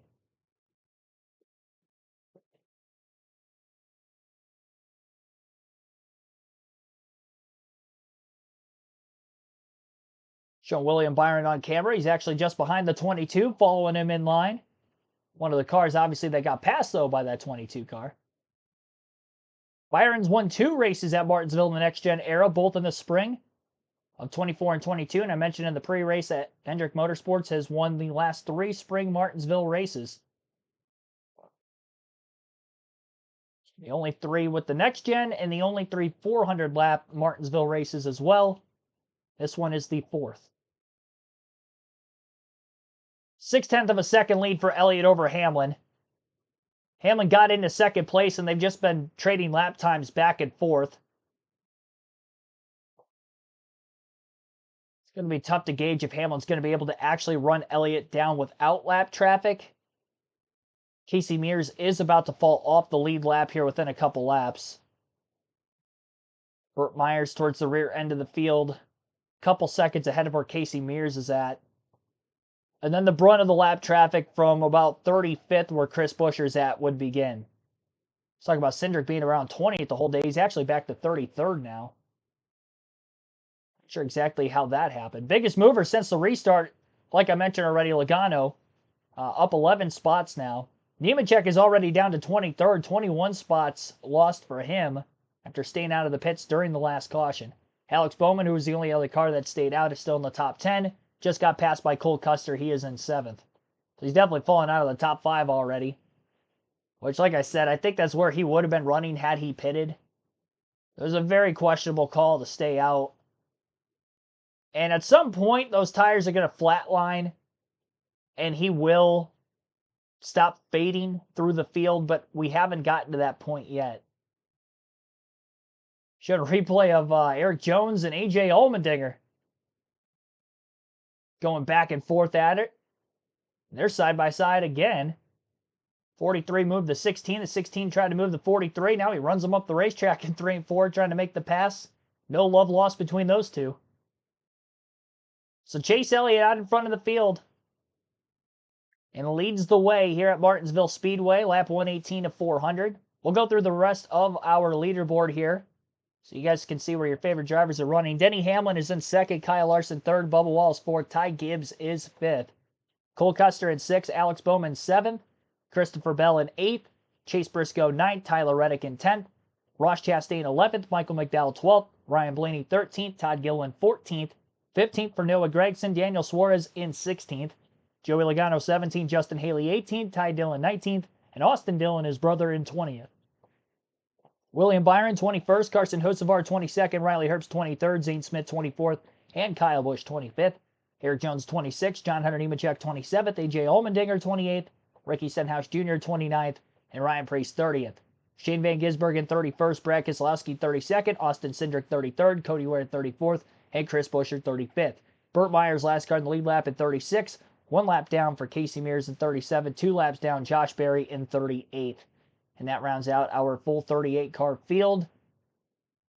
Again, lap 121 of 400 here today at Martinsville Speedway.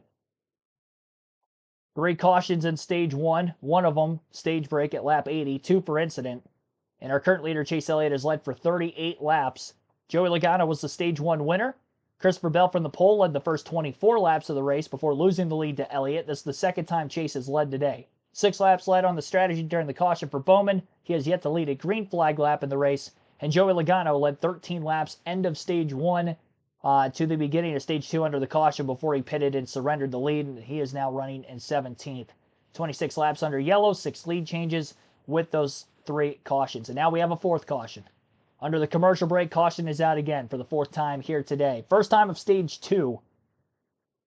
And while we await word to see exactly what that is, we'll take our first ad break of this live commentary stream with the Cookout 400. Listening live, NASCAR Cup Series action right here on the channel.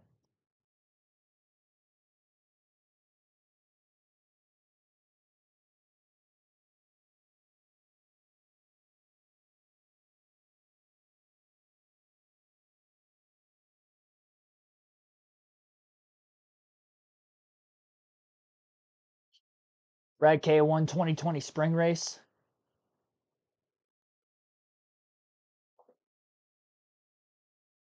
Keselowski dominated the laps led in that race.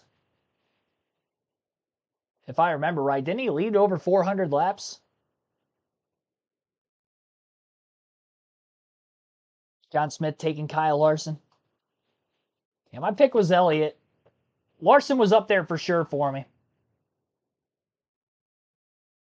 My top 4 would have been Elliott, and then no particular order after Elliott, but Hamlin, Larson, and Byron.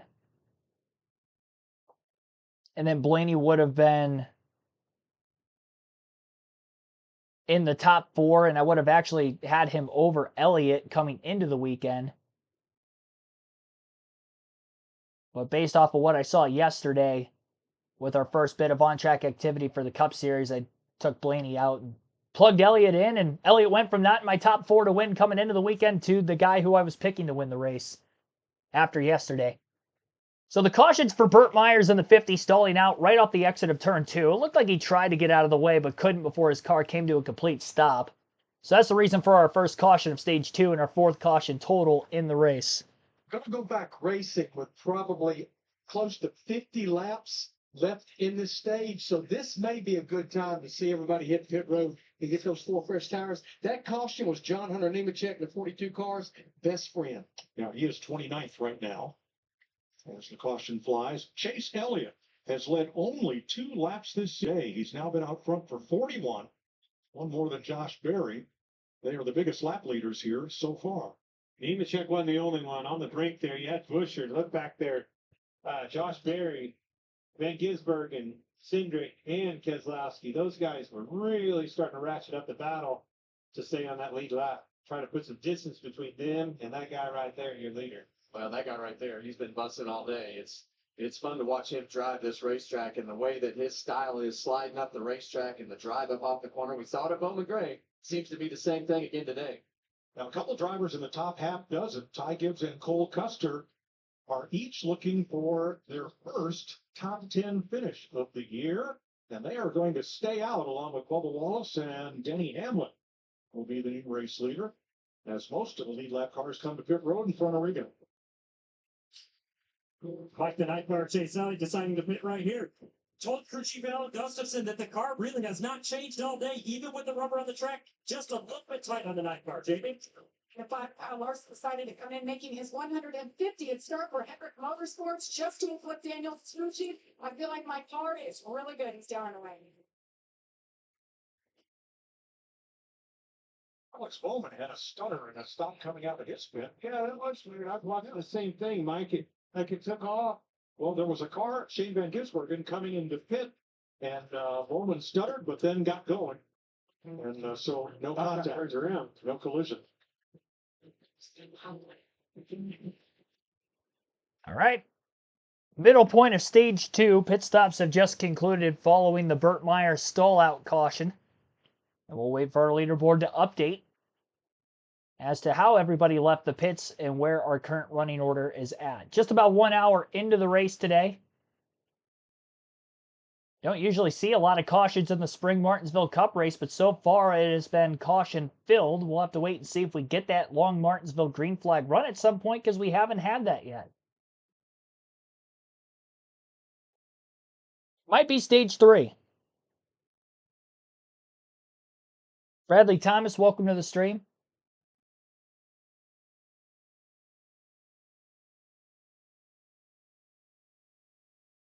Not sure. I mean, again, I play the audio of the race commentary, but I do my own commentary along the way.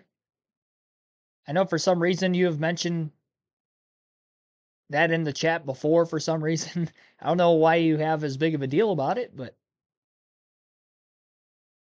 I mean, thanks for watching. Thanks for looking out, but we are good. Chase sneaky good at Martinsville. No, I mean, he's just good. I don't even think it's sneaky. He's just good. Second and third in both races here last season. One thing I haven't mentioned on the stream yet, he did win the Clash earlier this season. Obviously not a points-paying race at Bowman Gray Stadium, but that's the closest track we have to Martinsville. And he was first. Ryan Blaney was second in that one. Blaney had a really solid long-run speed car, as we usually see out of Ryan Blaney, to be that good in the long runs, but used his stuff up getting through the field. By the time he got to Elliott, he had nothing for him. Elliott maintained, ran up at the front most of that race. Led a vast majority of those laps. Lucky Dog free pass, I believe, went to Casey Mears again. Yeah, Casey Mears got the free pass. SVG, Barry, and Myers off the lead lap. I don't know if Myers is still rolling or not. Obviously, he had assistance getting back to pit road. Because he caused the caution, if he does leave his race car, race will be over for Burt Myers here this afternoon. Early end, unfortunately. Jim Troyer, welcome to the stream.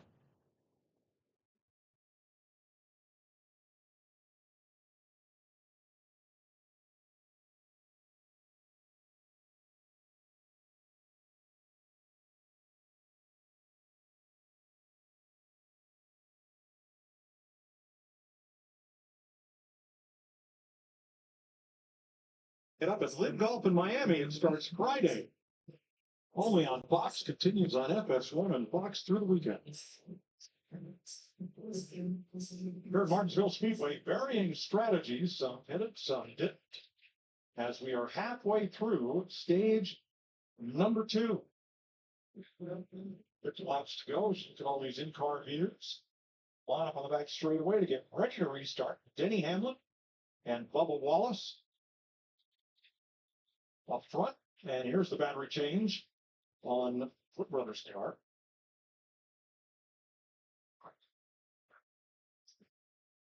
That'll make for a long day for Josh Berry having to run all those switches off. Pretty hot, I think.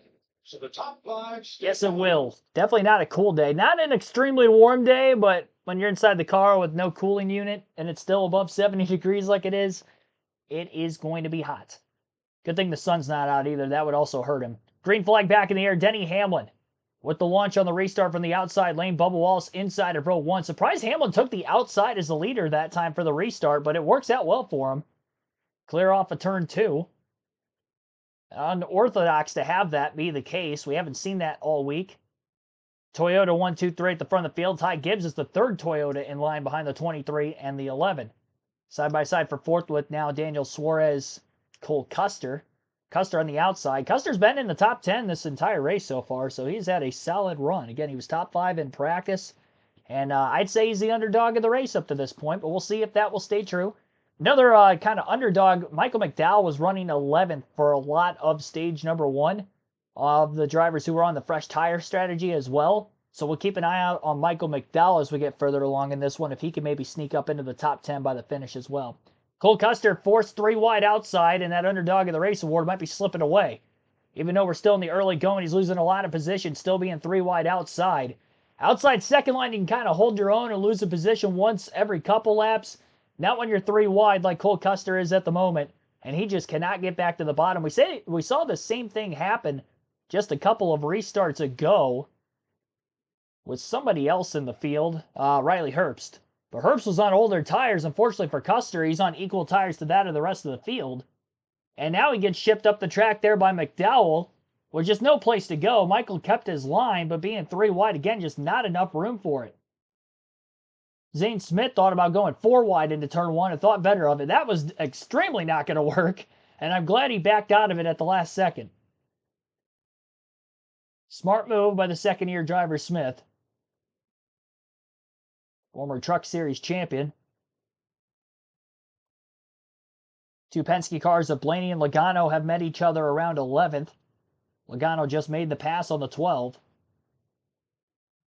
Cole Custer now falls all the way back to 20th. He was running in 4th place on the restart. Daniel Suarez now has that 4th spot. 4 Toyotas in the top 5, excuse me. 5 of them in the top 10. Bell's in 7th. Highest running Ford would be Logano in 11th. 5 Chevys and 5 Toyotas on the manufacturer side of things at the front of the field. And after Logano got by Blaney a couple laps ago, Blaney's right back underneath his teammate, looking to take that position back again. Chase Briscoe going to make it 1, 2, 3, 4 for Toyota as he gets by Daniel Suarez. Suarez has never finished inside the top 5 in his Cup career at Martinsville Speedway. Looking to rewrite that wrong here today. Ree Messi, thanks for tuning in. Just got back. What was the caution for? Stage 2, excuse me. First caution, Burt Myers had stalled out on the racetrack off of turn 2. Mark Brown, thanks for tuning in. Says Chastain will win. Yeah, he would have been my sneaky pick to potentially win the race. I liked his long run speed. He was top 5 in the long run in practice yesterday. He's been very hot and cold in his career at Martinsville with the next gen. He's got 3 top 10 finishes, though 2 of them were back in 2022. So in the last 2 years, last 4 races here, he's only had 1 top 10.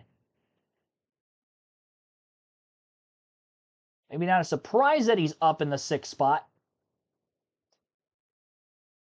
Christopher Bell trying to squeeze his way under Suarez. Daniel stuck on the outside. I'm not really sure how Daniel Suarez got up to where he's running right now, considering the fact that he hadn't been in the top 10 really all day today. And you can tell because the speed is lacking as he gets passed by a lot of the faster cars who have been towards the front of the field for most of this race. Or had qualified well and showed at least good short run speed early on, like Christopher Bell, who actually didn't get stage points in stage 1. Fastest lap of the race so far was Denny Hamlin at lap 133 with a 20.22. And that would have been 12 laps ago off of this most recent restart. Bubba Wallace just 0.05 of a second off of that fastest lap time at second on the same exact lap. So lap times are getting quicker the further along this race we go. Teams are able to make adjustments to help their drivers out a little bit more. New drivers up in the front of the field that can run those fast laps that weren't up there earlier but had speed, like a Denny Hamlin, who is one of the drivers on my fantasy team this weekend, and that'll be our segue into the fantasy league here. You can join our NASCAR Fantasy League on the NASCAR.com website and or the NASCAR mobile app. Got a chance to win 2 tickets to any NASCAR race if you're choosing the following season if you win a regular season and or playoff championship. Obviously can't win the regular season title this year, considering if you are not in the league, we're already now 7 races into the season after today, but you can still play along, and then you'll be in the league for when the playoffs reset. Again, we'll have 2 separate champions. Points completely reset at 0. Everybody will be qualified for the playoffs because they are 2 separate championships from one another. If you win the regular season title, you can still compete for the playoffs as well and double down on your chance to win either 4 tickets to 1 race or 2 to 2 different races, whatever you may choose. We did actually have the same winner, not last season, but the year before, our first year of doing this. The same person won both the regular season and the playoff championship. But as the channel has grown, we've had more players involved in the league. So I'll show you how to get there. I'm currently on NASCAR.com. There will be a tab that says Fantasy. You'll want to click on that.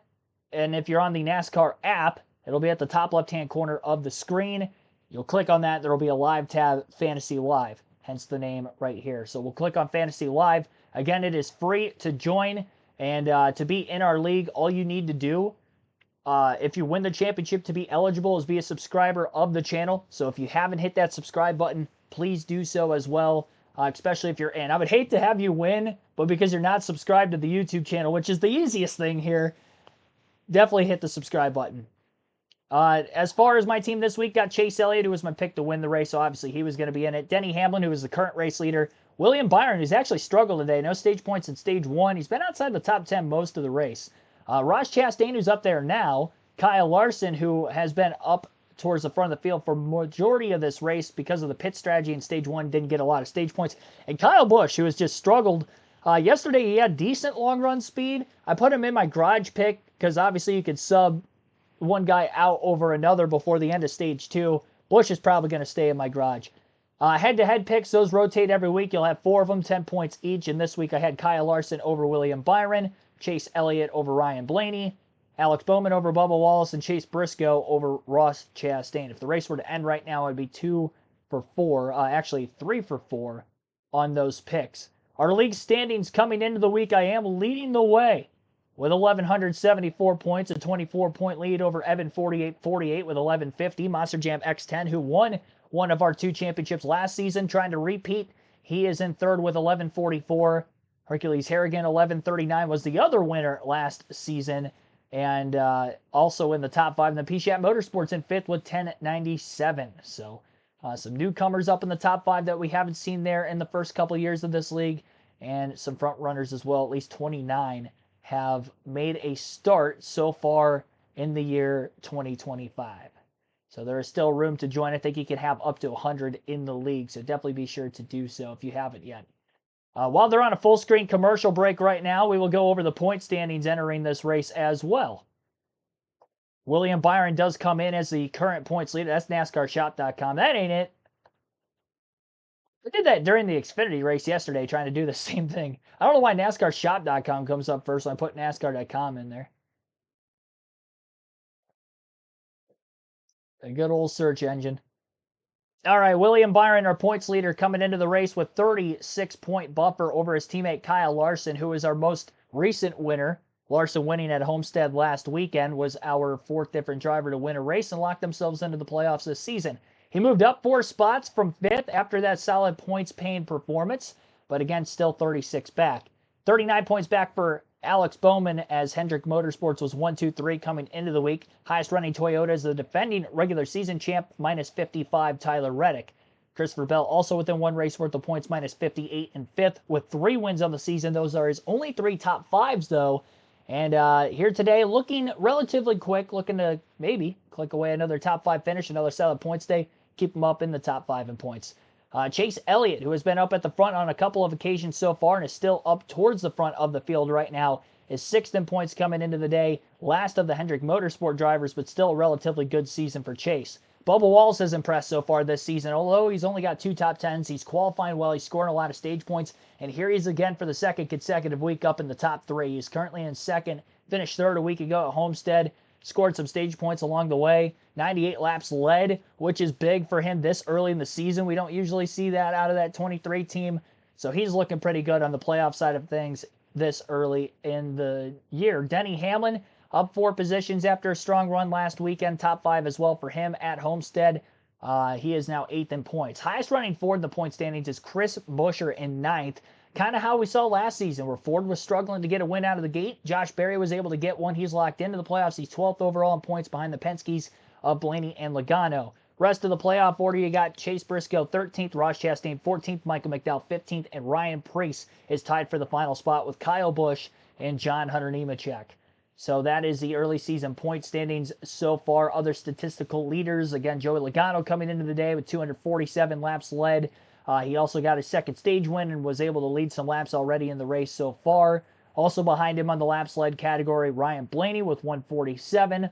Austin Cindric is up on that list with 159 in the top 3. Also over 100 laps led for Byron, 111. And Bell with 114. That was, again, prior to the race today, not counting the laps led during the race. Most top 10s on the year, Alex Bowman with 5.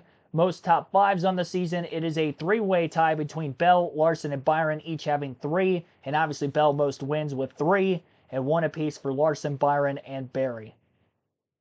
So that is the season in review so far through the first 6 races. 16 laps to go in Stage 2 as we spawn back to where we are in the middle of this Cookout 400. It's a 1.8 second lead for Denny Hamlin as he's starting to really pull away from the rest of the cars behind him. Bubba Wallace is in 2nd, 3 seconds off the lead for Chase Elliott in 3rd. Ty Gibbs is 3.9 seconds back in 4th.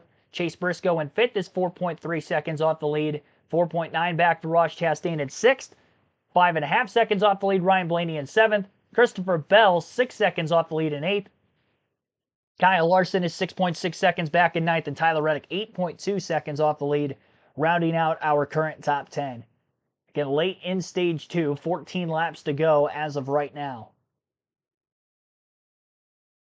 So we had a caution late in stage 1, which set up a 2-lap green-white checker. We'll see if that will be the case again here for stage 2.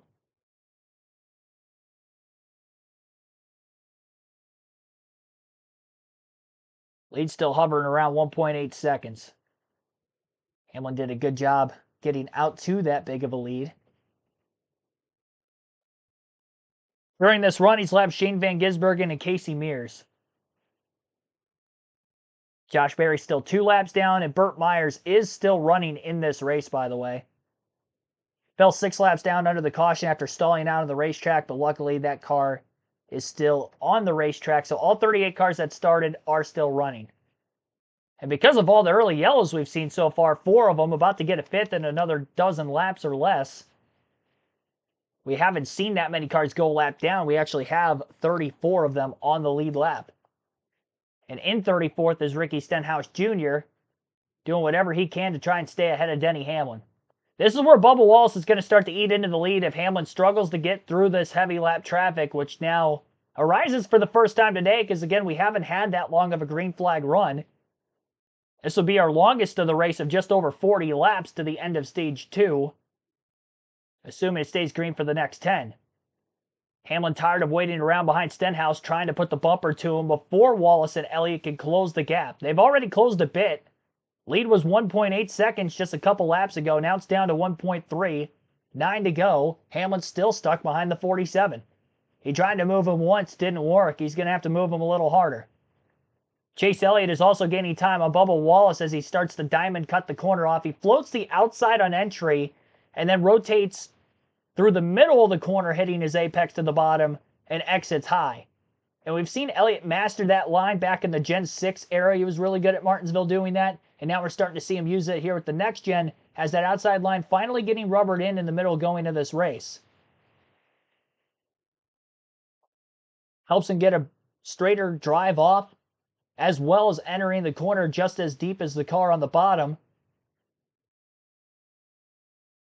Haven't really seen anybody else run that line, at least at the front of the field, but a lot will probably be doing it going forward, knowing the success that Elliott's having with it here late in the stage. He's all over the back of Wallace now with 6 to go this time by. Enters high into turn 3.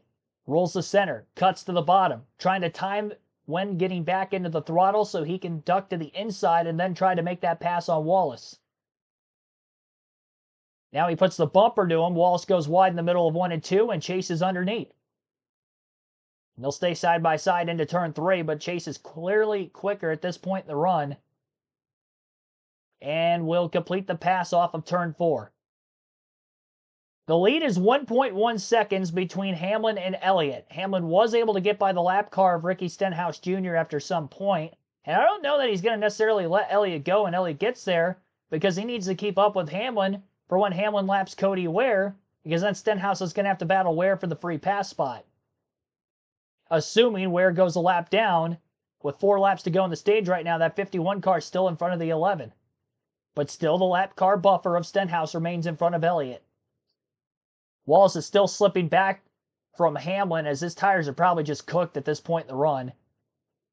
He's got a 1.5 seconds back to Ty Gibbs behind him, so I don't think he's going to lose another position. The blue flag with the red line in the middle of it to indicate that the leaders are behind the lap cars is just a suggestion, because Cody Ware is not getting out of the way right now. And nor should he at this point, as he's only got a couple more laps to try to hang on to the lead lap. Hamlin's been nice with him. I haven't noticed him hit him yet. There's that blue and there's that. I said red. I'm colorblind, by the way. It might be yellow. I think it's blue and yellow. I think I've heard that over the years. Correct me if I'm wrong in the chat. I knew which one the green one was when I was racing when I was younger, and that's all that mattered. There was also stoplights on the back straightaway that kind of helped me out for that too. So I had the order of the stoplight down so I wouldn't run into the back of anybody at full speed. Elliott did get by Stenhouse, but it is going to be a little too late. Probably why Hamlin was playing nice with Cody Ware. Had this been the final stage, I don't think he would have been waiting around, but was able to do it here for stage 2, and Denny Hamlin will get that stage win. Stage win number 2 on the season for Hamlin, just like it was for Logano in stage 1. 7/10 of a second margin of victory for Hamlin for Martinsville stage 2 here today. Chase Elliott second, Bubba Wallace third, Ty Gibbs fourth, Chase Briscoe fifth, Ryan Blaney sixth, Ross Chastain seventh, Christopher Bell eighth, Kyle Larson ninth, and Tyler Reddick rounded out the top 10. Billy Kramer, welcome to the stream.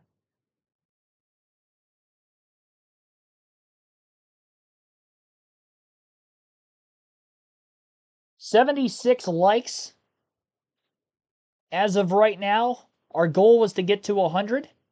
So be sure to hit the like button if you haven't done so yet. Actually, I just refreshed it. We're at 80 likes. 80 likes. We're 20 away from our goal already. We actually hit 121 during the Xfinity Series stream yesterday, which was the most on an Xfinity stream all season.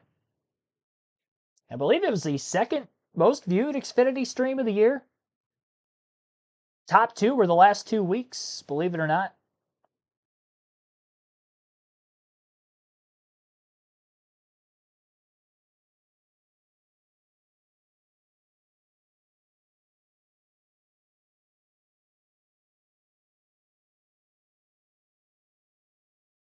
Impressed with Hamlin. How well his car held up. Hamlin's just so good with this next-gen car on the short tracks. He hasn't won at Martinsville with the next-gen, but he's led a bunch of laps. 481 combined laps led in the last 5 races for Hamlin at Martinsville. It's the most of any driver in the next-gen era through 6 races, and he didn't even lead a lap in the first one. Second closest in that laps led category is the guy running right behind him, Chase Elliott. And both of them have already led laps today. Hamlin with 57, Chase Elliott with 42. I believe Hamlin's actually led the most laps so far as well. 24 for Bell, 13 for Logano, 6 for Bowman, 40 for Josh Berry back at stage 1 before having the battery issue. We'll never know what Josh Berry could have had for this race today because he looked quick early. I don't see why he can't be in the top 10 like Blaney and Logano right now. Well, Logano's 12th. Slipped back a little bit as the run went a little longer that time. That noise just gets louder. People think it's okay to dive into the last corner and take somebody out. People think it's okay to make it 6 wide where it should be 2 wide. People think it's okay. And they think the fans love it and they think it's okay, but it's not okay. Now that was Kevin Harvick's Happy Hour presented by Echo Park Automotive. That was recorded before the Xfinity. Yeah. Those comments.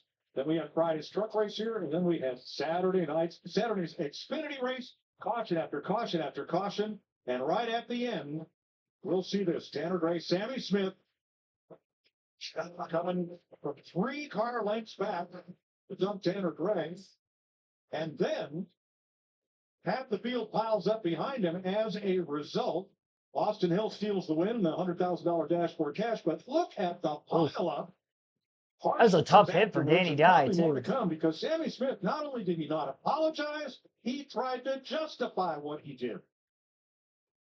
Well, He tried. yeah, he tried to justify it, but you know, it's definitely not what we all want to watch, and not the racing that we were brought up in. So it would have been better to just make the call on the spot than wait.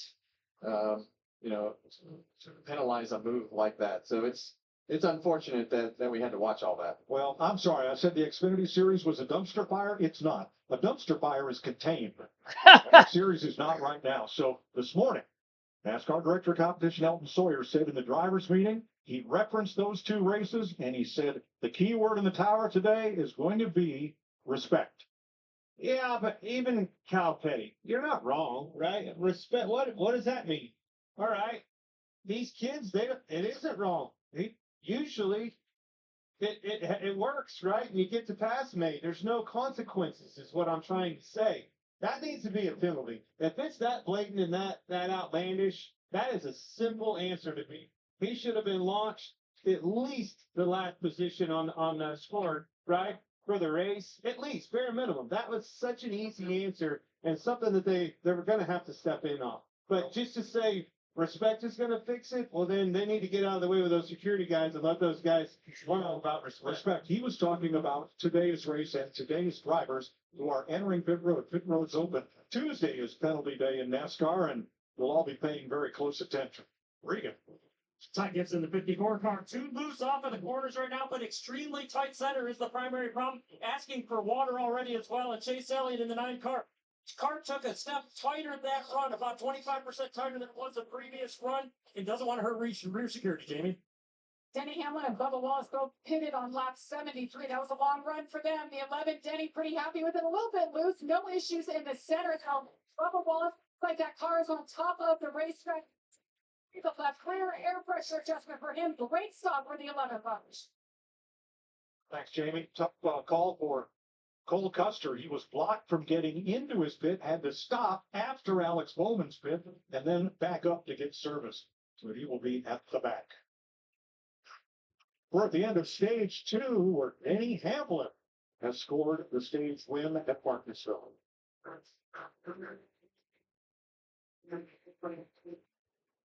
All right. So stage 1 winner again, Joey Logano, Denny Hamlin, stage 2 winner. Time for our diecast showing of the day, former Martinsville winner edition. And here today we have for you Ryan Newman's rookie car from 2002, his Alltel Dodge. Very underrated paint scheme, I feel like, in my youth years. I always liked the Alltel schemes. I probably liked the powder blue car he had towards the end of his Penske days a little bit more, but this is the one I have for you, and one of several rookie diecasts that I have. I also mentioned that it was a Dodge. Penske was not in Dodge at this time yet. It's actually a Ford Taurus, so I apologize for that. If I was showing you the front of the car and I said Dodge and it looked like it was a Ford. So most of my upbringing, it was Dodge for Penske, but at this time they were still with Ford for a couple more years. I believe 2004 was the first year that they ended up going to Dodge.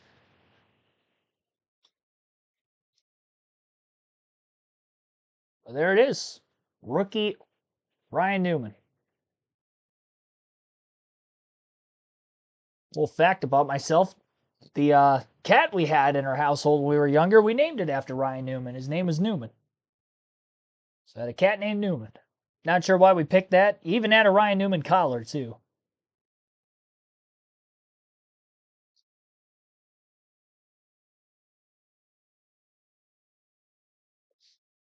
Alrighty. We'll take a quick break. Stage 3 is going to be underway very shortly. You're listening live on KRC to the Cookout 500 at Martinsville Speedway.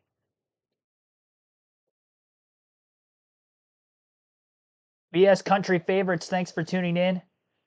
I don't think I shouted you out yet. B. Dobson, welcome to the stream. Xfinity race was a modified demolition derby. Yes. Yes, it was. Yeah, the entire race was pretty bad. Well, stage 1 was okay. As the race progressed, it got uglier and uglier and uglier. And the green-white checker at the end, that overtime restart, the last of which, we had 2 overtimes. The last overtime restart was the icing on the cake. The first overtime restart was the prequel to what ended up happening in the sequel soon after. To celebrate Throwback Weekend, coverage kicks off Saturday with Xfinity practice and qualifying at 10 a.m. Eastern on the CW app. Here in Martinsville, which of the driver is the best dog in it to finish this race at the final stage after Denny Hamlin took stage 2. With Jamie McMurray, Chris Myers enjoying the race at home bar. Denny Hamlin told us on the pre-race show this season he hasn't quite had the winning car, but he said they were in the class. Could this be the race for the Virginia native? Let's do a quick recap. Byron is the only driver in every race this year has not been today. Had a slow pit stop, but that caused Chris Buescher. RFK, the problems continue here on lap 71. And a spin. And then Josh Berry, who led 40 laps, gets into Bubba Wallace as they collide on pit road. Berry Henry later had a battery issue. Could have been caused by the incident when collapsed out. Joey Logano at 13 laps of stage 1, stage 2, along the Hamlin, who has led the most laps so far. Jamie, are you looking at who has your mind going forward here? I was actually looking at that dog thinking it could have licked that hot dog off of your face or on the man. Yeah, we have hot I would tell you that Ty Gibbs is the one I have my eye on. Had an issue on pit road, got jumbled up, lost 6 spots. His first stage points for us, best finish this year has been 16th at Daytona. He's having an exceptional run. Chase Elliott, though, I think is the guy you got to keep your eye on for the wins. All right, trying to win the first race here in 10 years. Denny Hamlin was wondering when a bit more. Let's see if he can hang on. Back to the guys. Next race, Hamlin and Elliott will restart from the front row. Toyota and Chevrolet. The whole top 5, except Chase Elliott, are Toyotas. So Gibbs Racing had not run a lap with all 4 cars in the top. All right, ready for the restart. Hamlin, Elliott, front row. And Denny going to take the inside this time. He took the outside the last time it worked, going right back to old Reliable on the bottom. As the green flag's in the air. Stage 3 underway here at Martinsville. Just over half the race remains. Lap 194 of 400 is where we pace currently following our 5th caution of the race, which was the Stage 2 end. Hamlin still has the fastest lap and has the fastest car for the early going of this stage as he's got the clean air advantage and out in front of the field off of turn 4. Cleared off in turn 2, extends the lead slightly off of 4 as the 2 cars behind him of Chase Elliott and Bubba Wallace continue to battle door-to-door for position. 2 Toyotas at JGR also running side by side for 4th between Christopher Bell and Chase Briscoe. Ryan Blaney just behind them.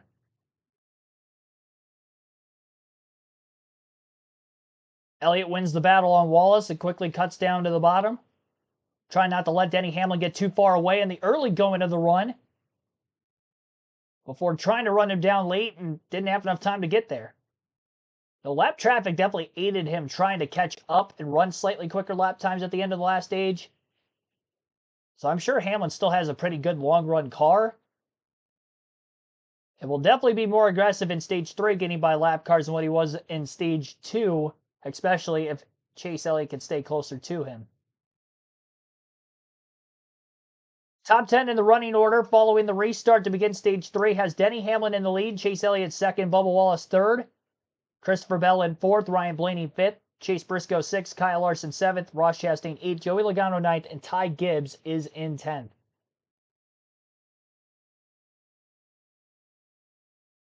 Larson trying to run that Elliott line with the high entry, get to the bottom in the center, straight line off. With that, was able to get to the back bumper of Chase Briscoe. Fell further back, though, off the exit of turn 4, and Chastain got into his back bumper, getting back into 1. Gibbs nearly squeezing Joey Logano into the wall off turn 2 just behind them as well. Maybe you can tell it's Stage 3 already. Got a little bit of beating and banging going on inside the top 10. Logano probably didn't like almost getting squeezed into the wall by Gibbs, and he puts the bumper right back to him again. And Joey with the crossover is on the inside of the 54. Gibbs just didn't give him enough room up off the exit of turn 2 a couple laps ago, and he definitely got squeezed against the fence. Gibbs has by far had his best run of the season so far today. Needs to stay out of trouble.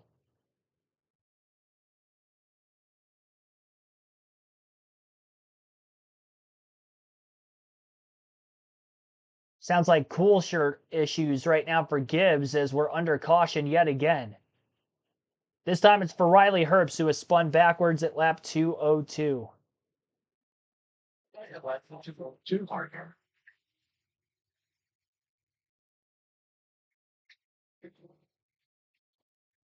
Just look at what happened. Oh, 3 wide. Yeah, you see him up there on the outside. Oof. Oof. Oh, man. Oh, man. He... Herbst around after contact from Austin Cindric.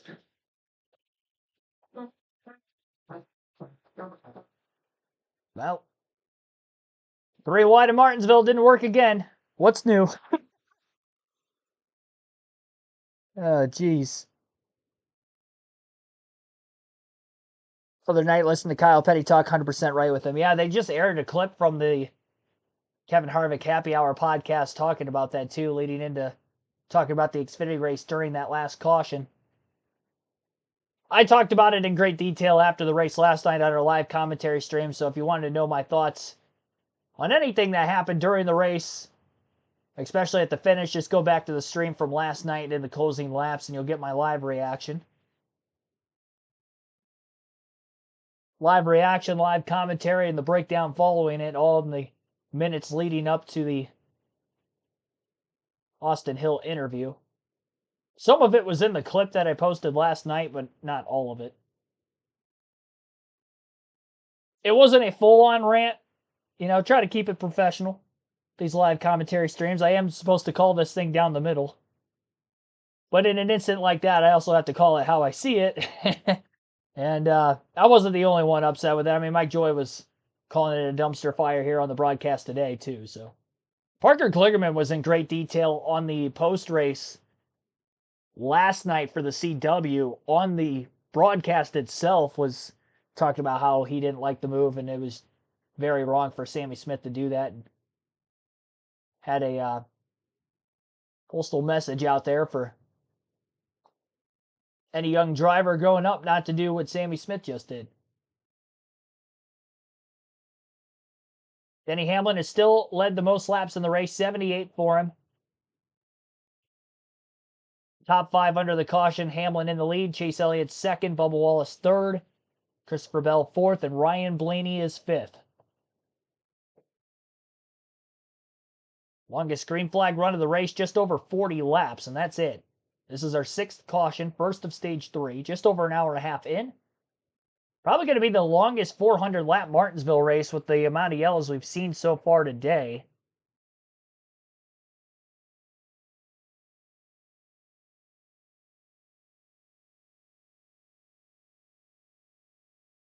Be sure to hit the like button if you have not done so yet. We're at 95. Our original goal was to get to 100. Subscribe for more daily NASCAR content as we await this next restart. There we go. Await, that's a word. Await is not. A-rate is 2 words. More grammar on KRC coming up shortly.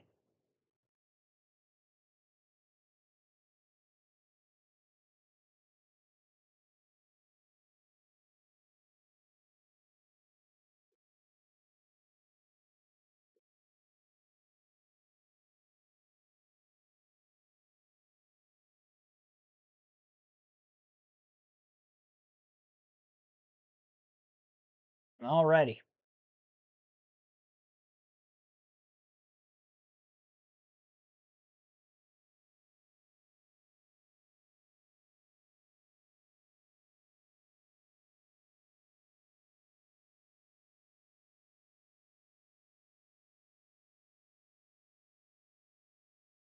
Into the choose roll, Chase Elliott going to take the inside of row 2 this time, leaving Bubba Wallace, who is in third, on the outside of row 1. Denny Hamlin in the 11 car, obviously on the inside of row 1, is still the leader. So Hamlin, Wallace, Elliott, Blaney, top 2 rows.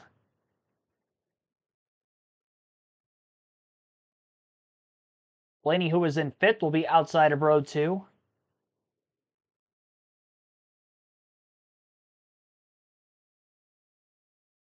I didn't close the chat poll down yet. Just dawned on me. Guys had a little extra time to vote, I guess, here today. We usually close that at the end of stage 2. Kyle Larson, 38% of the votes, most likely to win of our 4 options today. According to you, the fans, 167 votes in that poll. Again, 38% for Larson. Second place was Chase Elliott at 26%, 19% for Denny Hamlin. Ryan Blaney getting 15% of the votes. Green flag is back in the air as they exit turn 2. Following the restart, Denny Hamlin is clear for the race lead. Elliott, after taking inside of row 2 this time instead, still trying to stay alongside the 2311 Toyota of Wallace. They're door-to-door through 3 and 4. Elliott obviously on the bottom. Most of the top 10 side by side. All of it, in fact, is, other than Denny Hamlin. It's like almost the entire field's 2x2. Taking a lot longer to get separated on the restart this time. Probably because the outside is more rubbered in than it was at the initial start of the race. And it's easier to hold your ground on the top now than what it was earlier in the day. The lines will only become more and more equal the closer we get to the finish, as we still have 190 laps remaining. Hamlin still has the fastest lap, which was at lap 195 on the second to last restart. It would have been the restart to begin stage 3, where that had taken place. Only other driver to run their best lap of the race in stage 3 would include Ryan Blaney, Ross Chastain, Chase Briscoe, Zane Smith, Justin Haley, Ty Dillon, Eric Jones, Brad Keselowski, Kyle Busch. Carson Hocevar, a lot more than I thought. I thought it was just going to be the guys at the front of the field. Wasn't expecting to read off that big of a list, but those are all the drivers who have ran their fastest lap in stage 3. It went way deeper into the running order than I was expecting. I was expecting to see like 2 or 3 names on there. That's funny. All right. 4/10 of a second gap for Hamlin over Elliott. Single file now through most of the top 10. Took a few extra laps this restart to get down to that.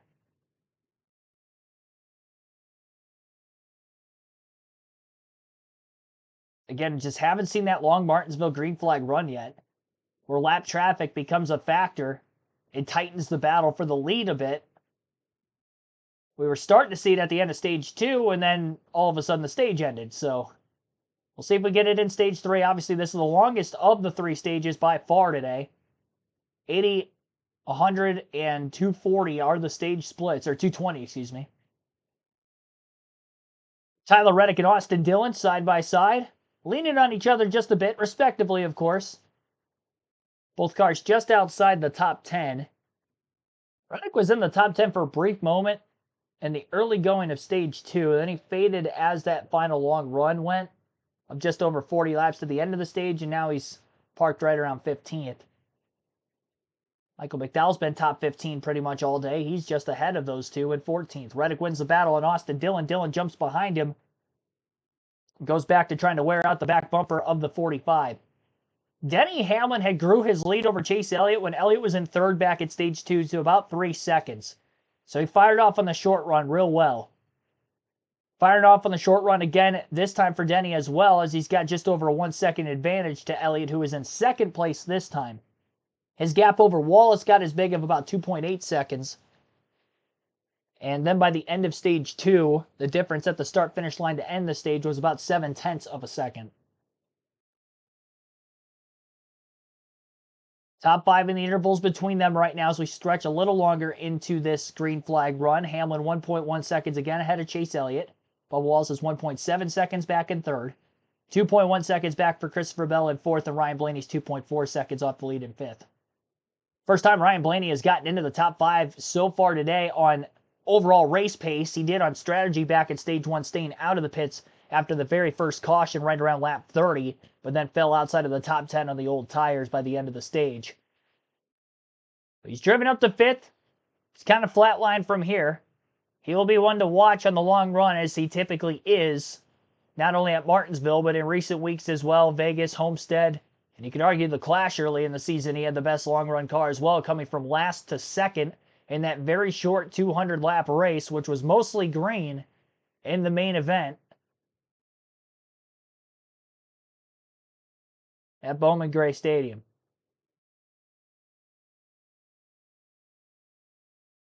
Hasn't gone to victory lane yet this year, but 3 straight DNFs. I think a win today for the 12 would just be making it to the finish line, especially if they could get a top 5 where they're running right now.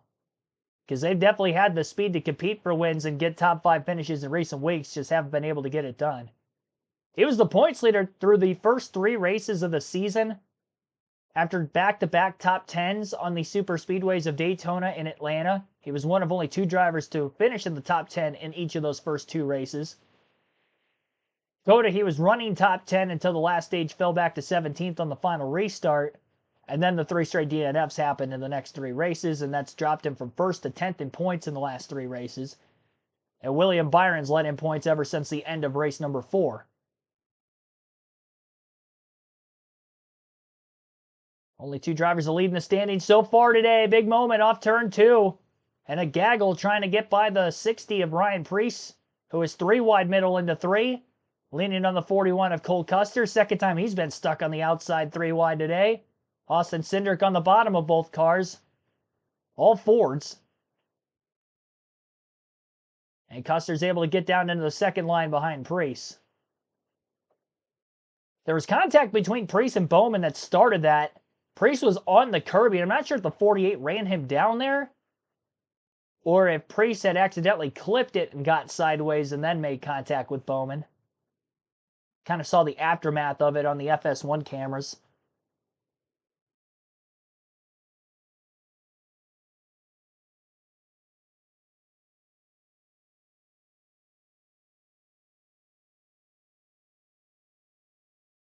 Seven lead changes, 6 cautions, just over an hour, 45 minutes in, lap 227 to 400. And 53 laps under the yellow with those 6 cautions. Not all of them for incident. 4 of them would have been, and then the 2 stage ends at lap 80 and 180. Biggest movers since this most recent restart as we go through our leaderboard. Up 8 spots for Cole Custer and AJ Allmendinger, who restarted further back. They're currently 24th and 26th. And no other drivers gained more than 5 positions other than those 2.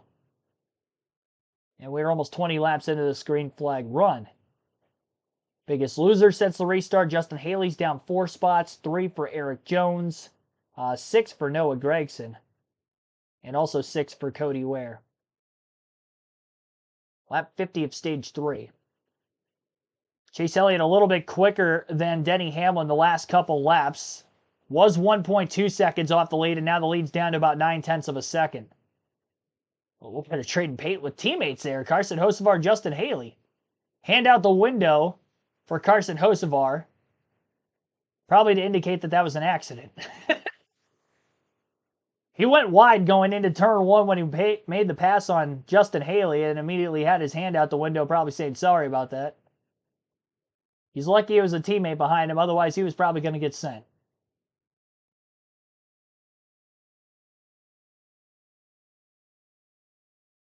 It was a battle for 20th.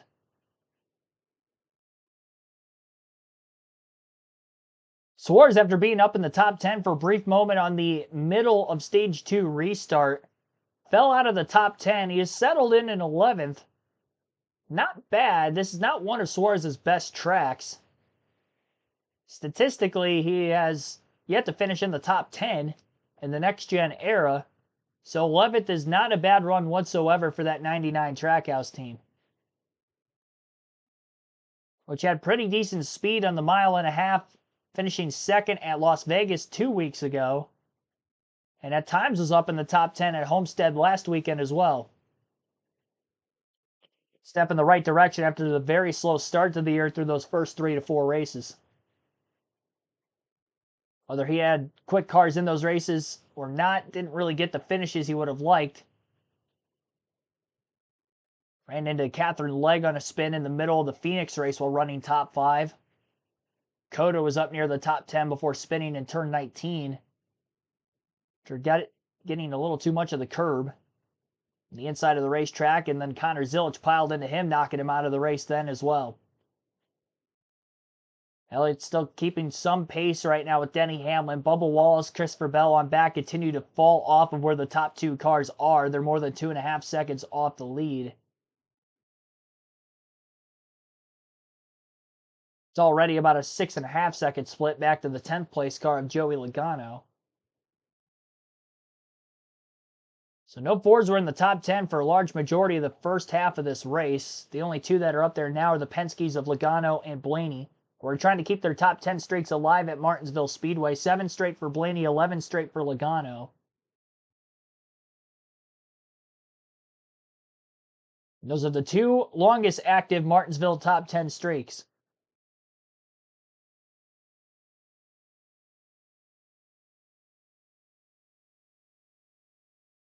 Sid Vic, welcome to the stream.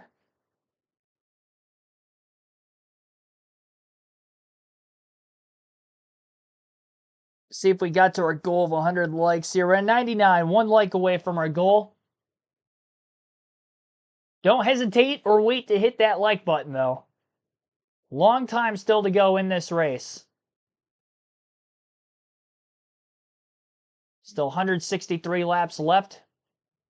Maybe. we can beat yesterday, where we had 121 in the Xfinity race. I think we got a good chance of doing that. We're barely past halfway. The way this is shaping up right now, this could potentially be the longest green flag run of the race. Again, we only had to get to about 50 laps for that to be the case. And we might actually see lap traffic for the first time. It's not that far in front of Denny Hamlin. He's got John Hunter Nemechek just a few car lengths up ahead of him. And Chase Elliott could really start to gain some ground in the closing laps if Hamlin struggles to get by. He's got the 42 and the 47 at the tail end of the lead lap immediately in front of him. That flagman's probably got to be tired at a track like Bristol or Martinsville, where it seems like every lap after 20 plus laps, you have that blue and yellow flag waving it in front of the leader every single lap. It's getting a workout. It's probably even worse if it's windy up there too. Even if it's not windy down below, it's probably always windy up on the flag stand. Plus you got the turbulence of the cars. You can tell just how much of the rubber is eating away on these cars. A lot of the door numbers have quite a bit of blackness to them. Obviously with the door numbers on the next gen being slid up closer to the front tires, but making for long run speed to actually be more of a thing at Martinsville. Goodyear's done a great job softening these tires, especially for the short track races as of late.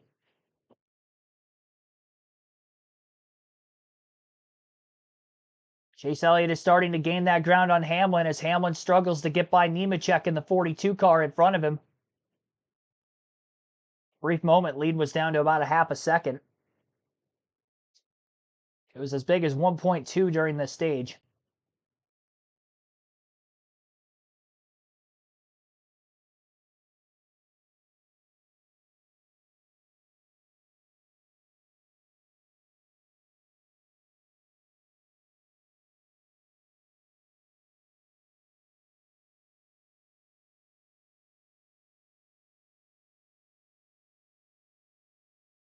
We'll circuit through the entire leaderboard here with 155 to go now, as we have been green for almost 50 laps.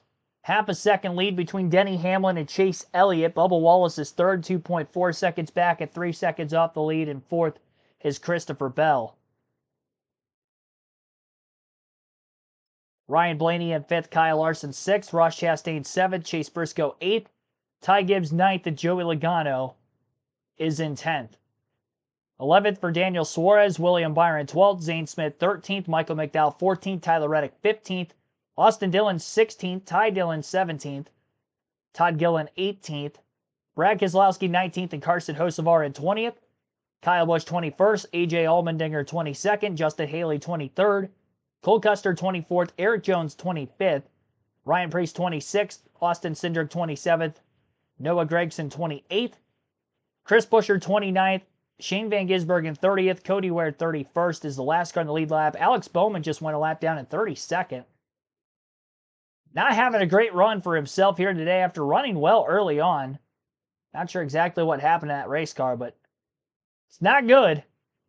Ricky Stenhouse Jr. 33rd, also lapped down, alongside John Hunter Nemechek at 34th. Josh Berry still 2 laps down at 35th after the battery change. He was 3, had 1 free pass, unfortunately, with at least 1 car going a lap down every green flag run since he got his first free pass at the end of stage 1. He's still 2 laps down. Then Riley Herbst, who got in that last incident, bringing out the most recent caution at the beginning of stage 3, is 36, still on track, 3 laps down. Also 3 laps down is Casey Mears. And then Burt Myers is 8 laps down, but on track in 38th. Dropped well off the lead lap after his car came to a complete stop, lost power, bringing out a yellow in the middle going of stage 2. But he is still in the event.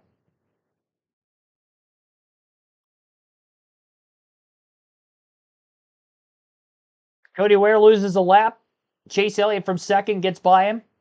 Lead is down to about 3 to 4 car lengths between Denny Hamlin and Chase Elliott as Chase closes the gap. 148 laps still to go.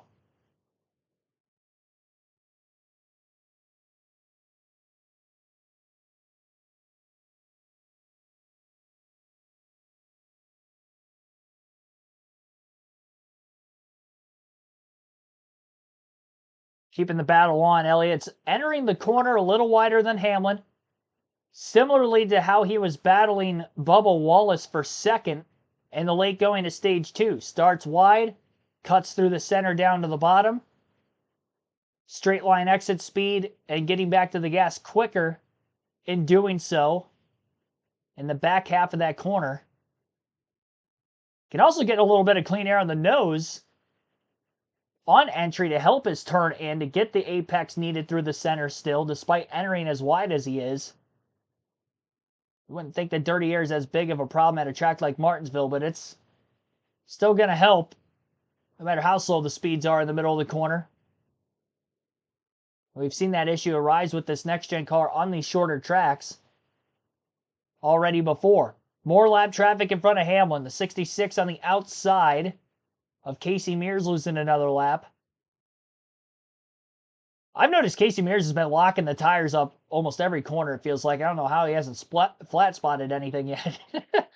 I've seen him every time it seems like the leaders pass him, he's locking up the tires. He's got to be doing that more than just when we're seeing him on camera, because it's a lot. He's keeping it underneath him, though. I'll give him that. Staying out of trouble, also. Not causing or being involved in any incidences. Clean day for him. First time he's turned laps in a Cup car at Martinsville in 9 years. Tyler Reddick, Michael McDowell, side by side, a little contact. Reddick runs the 71 up the hill just a little bit through 1 and 2. Reddick completes the pass for 14th now in 3 and 4. Austin Dillon might be there for the taking soon as well.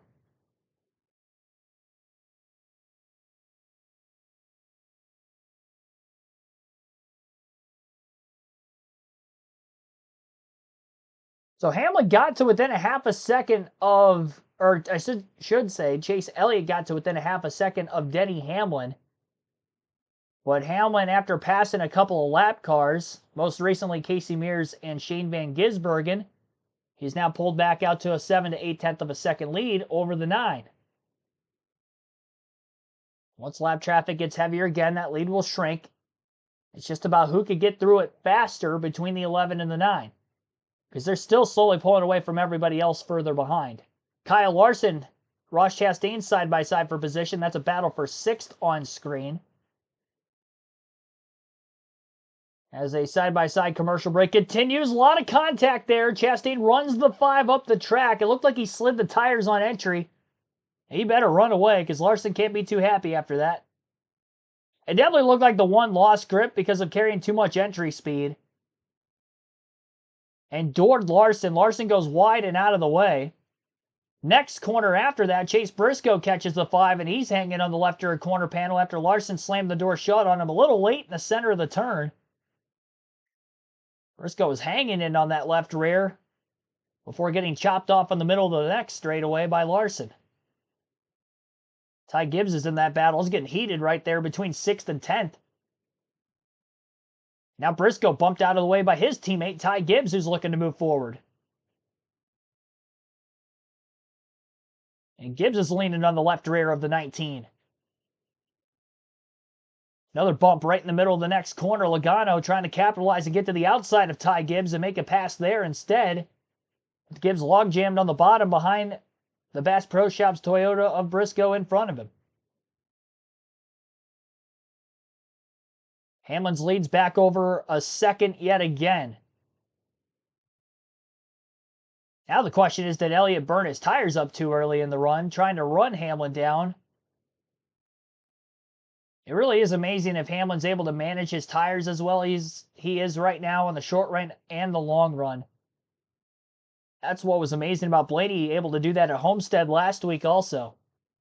We'll take a quick break and I'll let you listen into some of the FS1 broadcast for a little bit.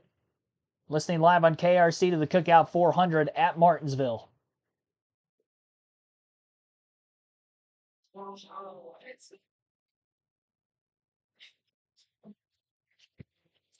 TikTok, grandfather clock. And If you're splitting this stage in third, you're on pit road right now, like William Byron and Cole Custer Regan. Cycle retired to 24 a little bit early on this stop, but he started complaining about the front end bouncing about 5 laps ago. Decided to pit a little bit early on this one, been fighting a very tight race car all day.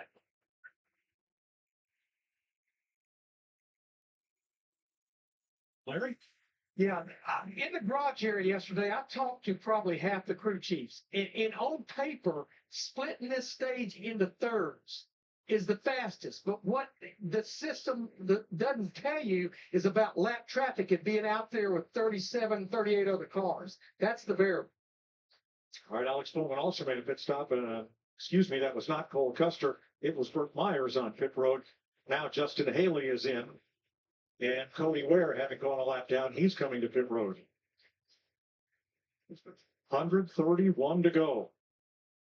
Eric Jones is going to fall down 1 lap to the leader. He is the 24th place car.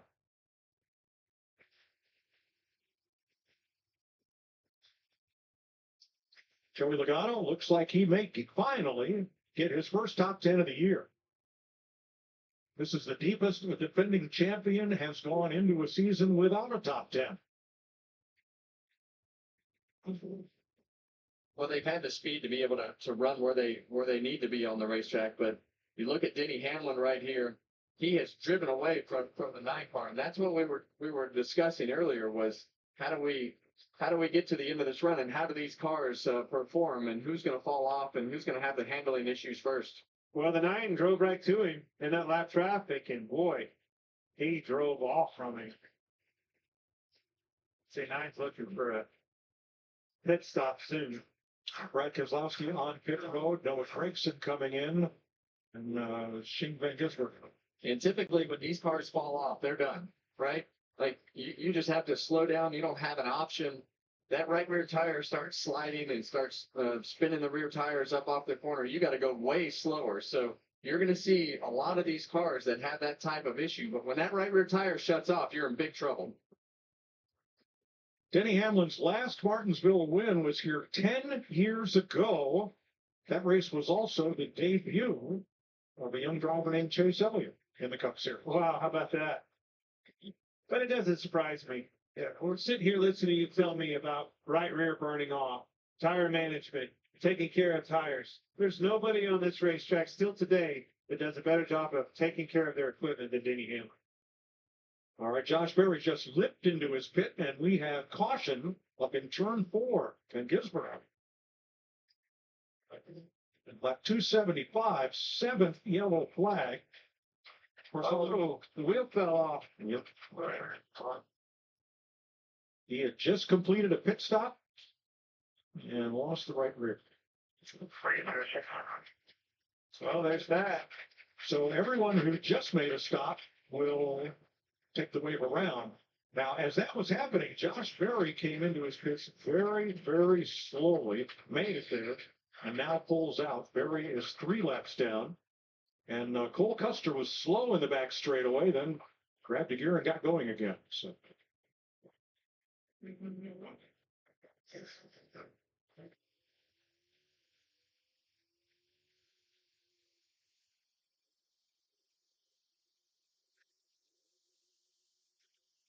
There. Yeah, and he had no idea. Usually when you get in the corner, you can feel the car start to squirm around in the back. He had just come out of the pits going straight, so no warning. That tire was never on there. And I don't know. How can there not be a warning that the tire's not on there? Or a tire carrier, like that changer, he knew that it didn't go on there all the way. Or felt something wrong. Maybe an alert, something, hey, we don't know. Well, not always. I know. Yeah. I'm just saying, So the wheel, you see, it would be the something. wheel sits on the spindle, and it's held in place by those pins all the way around. And as long as you don't have sideward motion, you can accelerate, you can brake, you can go fast and slow. And then as soon as you try to turn, whoops, nothing's holding it on. No, I'm with you. Well,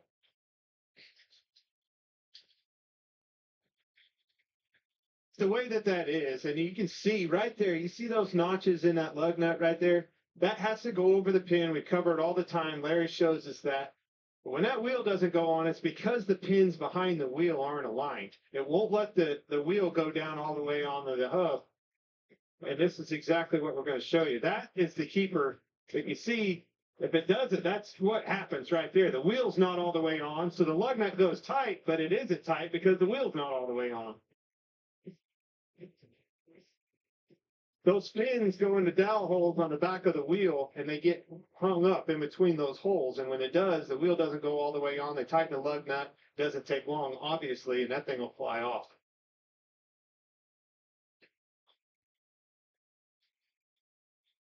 Well, I'd be interested to know what the 9 car was battling right there as we got towards the end of that run.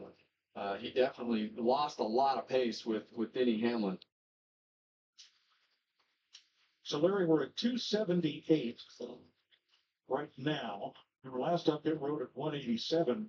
If you intended to split the stage in half, would you just go ahead and come down? Absolutely, Mike. Absolutely. They'll be coming 4 tires. Make sure it's full of fuel. You can make it from the end here. And I would say if you pit here, if we went caution free, there's a good chance you won't split this out. Larry Jones gets the free pass as Denny Hamlin brings the lead lap cars onto pit road. Regan. Ross Chastain, the 1 car up to 6th place right now, needs help with that being loose into the corners. He could deal with a little tight in the middle, he told the crew chief. And the 9 of Chase Elliott, still a little bit too snug in the middle of the corner, can't turn like he wants to. He did like it better this run, thought they were making progress. Jamie? Denny Hamlin has not had much to complain about today. All positive feedback said the exits are way better. They got the longer run better. He's led 154 laps today. You see 4 tires here. Air pressure adjustment just over him. 23. Bubba Wallace, happy for air pressure adjustment. That pit crew right there, ranked number 1 on pit road right now, Mike. Thanks, Jamie. Hamlin leaves them off pit road. It is a long stop for Cole Custer. They are having trouble, and a little bit of a slow stop there for Chase Elliott. We're under caution with 121 to go. Welcome back. All right. We'll wait for our leaderboard to update and see exactly where we're at on the live scoring and leaderboard. About 120 laps to go. Just over 2 hours into the race. It was our longest green flag run of the day, spawning almost 80 laps. And the reason for the caution is the right rear tire coming off following a green flag pit stop on Shane Van Gisbergen.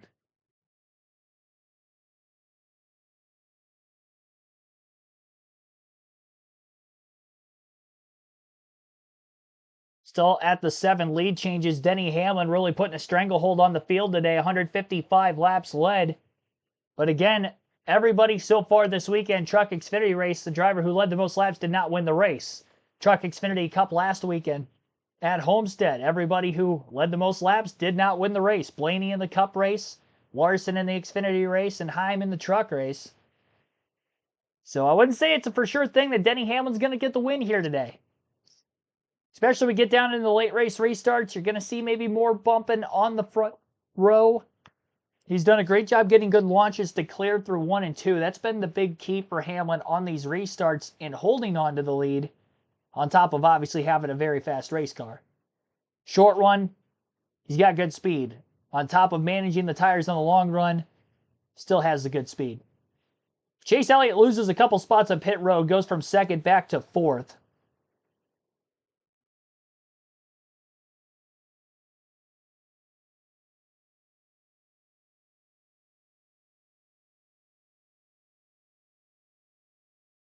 So top 10 for this next restart would have Hamlin out in front, Christopher Bell 2nd, Bubba Wallace 3rd, Chase Elliott 4th, Kyle Larson 5th, Ross Chastain 6th, Ryan Blaney 7th, Joey Logano 8th, Chase Briscoe 9th, Ty Gibbs rounds out our top 10.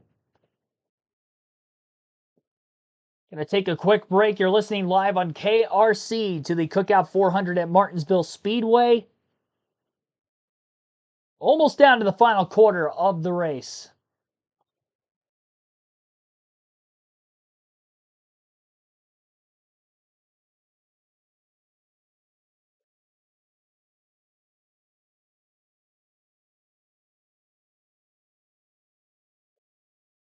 Jerry Cressy, welcome to the stream, by the way. Stage 1 winner was Joey Logano. Hamlin, Stage 2 winner. And Elliott in the stages would have been, I believe he had 3 stage points and was 8th in Stage 1.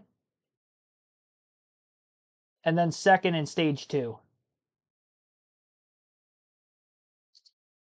This track at kind of the bottom of a swale or a bit of a ravine, because then they wouldn't have to do as much work to build grandstands on either side. You went up the hill. That's what they did in 1947. They paved it in the middle 50s. They concreted it a couple in the corners a couple of decades later. And here we are. How's that work for drainage, Mike? Pretty good. Down the hill. Keep going down the hill. Keep going down the hill. Right. Gravity works. It's a big hill, by the way. I've climbed that numerous times. At the top now, camping area on race weekends. TV doesn't do it justice. It's a big hill. Well, here we go again. Picked all the rubber up off the racetrack. We've seen. Well, I mean, everybody's going to be on even tires now, so that loose wheel really throws a wrench into the strategy here, Clint. Well, that was my point in that, and you know, it's a bummer. It really is. It's changing the complexity of this race in a big way, and unfortunately, we see it week in and week out. It's not just them, and not pinning on anybody. It's you know, we know why. I mean, that's the difference. The crumbs make the difference, and pit road is a huge part of that. Here's what's around the turn on Fox. The NHRA, quickest and fastest of all motorsports. All right, just ask Bob Taskin the third. The Pomona finals are next. And for NASCAR, the Goodyear 400 at Darlington next Sunday, 2 p.m. Eastern. Wait till you see all those great throwback paint schemes. IndyCar, the fastest thing on wheels. So they say they're in Long Beach, April 13th, 4:30 p.m. Eastern time. I can add nothing to help resolve that debate. I'm just happy they're all on Fox. I like that, but I'll fix it. I'm just glad that the best racing is on NASCAR over here and these little circle tracks. You know, I mean, I would tell you what, one thing, Ron Capps, my buddy Ron Capps, had a big wreck thinking about him. Glad to see him get out of that thing. What a stud he is. All right, Chase Elliott will start back in fourth because his pit stop was 11.7 seconds. He lost 2 spots. Denny Hamlin 9.9. And great stop for Christopher Bell, picking up 2 spots, the 9.8 second stop. So it's Toyotas up front, Hamlin and Bell, Wallace and Elliott, Larson, Briscoe. Chastain is up there, then Joey Logano, Ty Gibbs. That's your top 10 of 24 cars on the lead lap as we're back to green. Yeah, you see Benoit struggle on the outside again. As soon as Denny Hamlin's nose crossed that line, he went into the restart box there. He took off.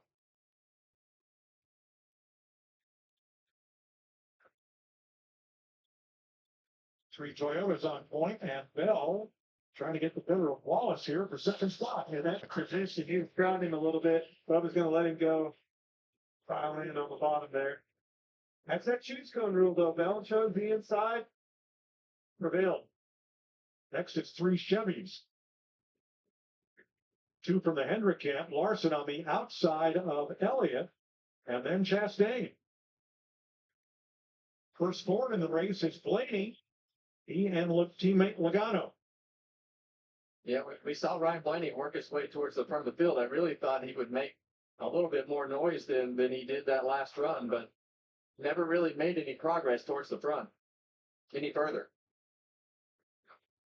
Ross Chastain, he's done a good job, as you see. Oh boy. Yeah, a lot of blocking there out of the 5-car. Larson, Chastain did not like it. These two have been racing each other tough all day. Into the corner. What takes him his little a little bit? He don't like it the other way. And we've seen these cars run into each other a few times. They Yeah. definitely put a lot of emphasis on racing each other hard. Ross got a good card. Ross took the 5 way up to the edge of the concrete in turn 2. This would be a good time for the 19 just to let the 5 goes. You might sort it out. He might get 2 for 1. And you might sort out. Yeah, here, you go deal with this. Right. I think that's what Justin Allgaier tried to do on the last lap here last night. Yeah, you guys go ahead, and I'll pick up the pieces. Unfortunately, he got turned around too. He picked up the pieces all right. A lot of pieces on the racetrack. And a lot of cars. All right, Briscoe over the inside. Kyle Larson, who's not having any fun right now.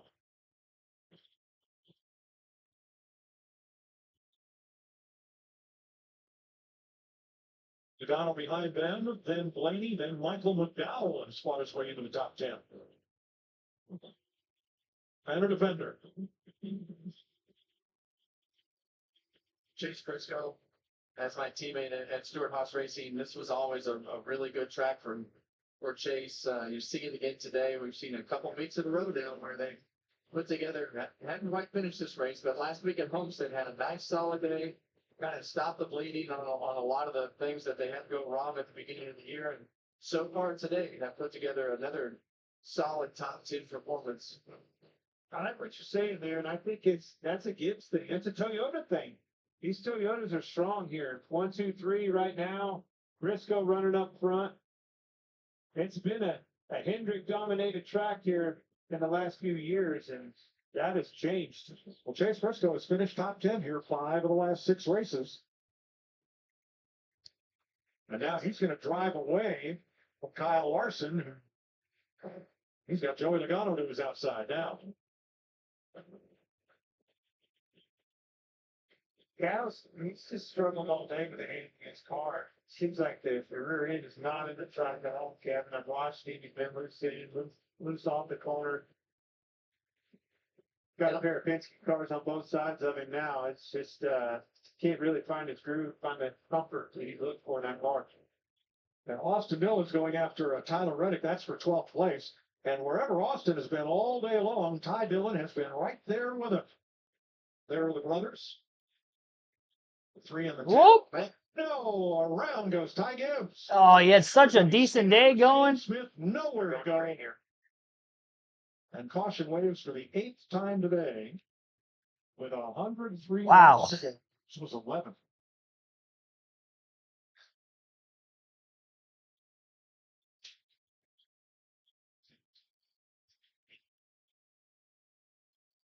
Ty Gibbs was able to drive away, and Larry, I'm sure for all these crew chiefs, it's head scratching time now. Yeah, it is, Mike. But I mean, we have 24 drivers still on the lead lap. You may see some guys near the back come.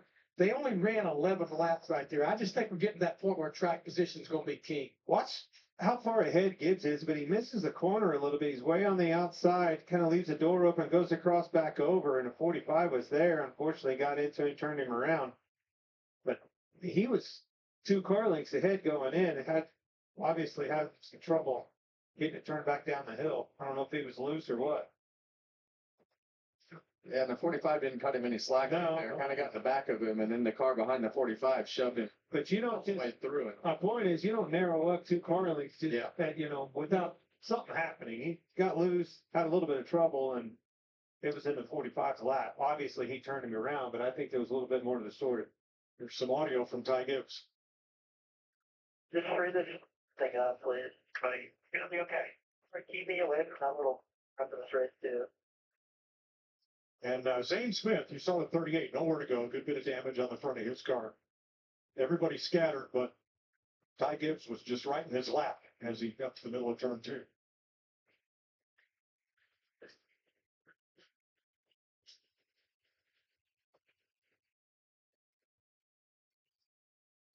Well, you got a minute to catch your breath, and so does everybody else here. And as a driver, that's good for you because the restarts are intense. Everything that you've done today has just been so intense. So anytime you get a break, it feels pretty good. You want to loosen your belts, take a drink of water, take a deep breath, get everything resituated in the car, and get ready to fire off again because as this race goes, it will get more and more intense. We've got 100 to go. And pit road is open. See if there's any takers of the lead lap cars. Chase Briscoe faints at it. No. There'll be some takers towards the end of this thing just because of doing something different. But I like your comment there. It gives you a chance to think about what to do next for a change to get that magical moment to win this race at the end. Ty Dillon pits from 13th place. He is the first of a half dozen or so cars to come to pit road. I'll take you side by side.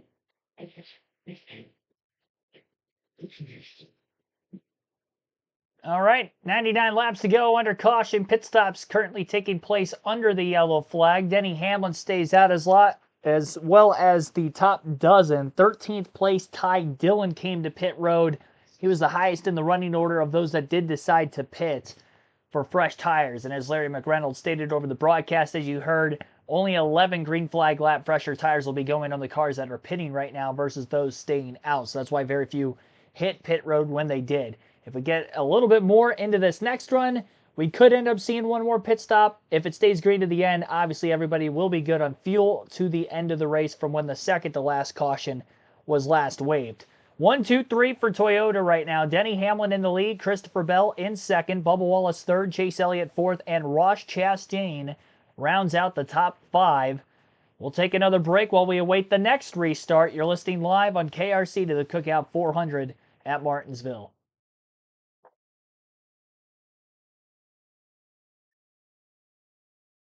How's the weather at the track? Weather at the track's fine. Overcast all day, but in the mid-70s. Here, it's fine for now. I know that there's supposed to be some inclement weather coming my way later on this evening. I don't think it's supposed to start raining here until about 7 o'clock. I was really hoping we were going to get those strong winds and very big thunderstorms I'm supposed to end up getting where I live here in Northwest Ohio. But I believe it will be after the stream's done. I was scared that I was maybe going to lose power if the storms are going to be as bad as what the local weather channels were saying it was going to potentially get here tonight.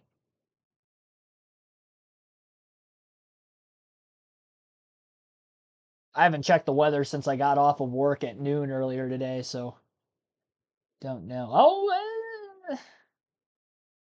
It looks closer on the radar to where I'm at right now versus what I was expecting. It's pretty close to the Indiana-Ohio state line. All right, this race needs to hurry up. We need to get this show on the road so I don't accidentally lose my stream because the power goes out or something. Because it will rain. And it will rain hard.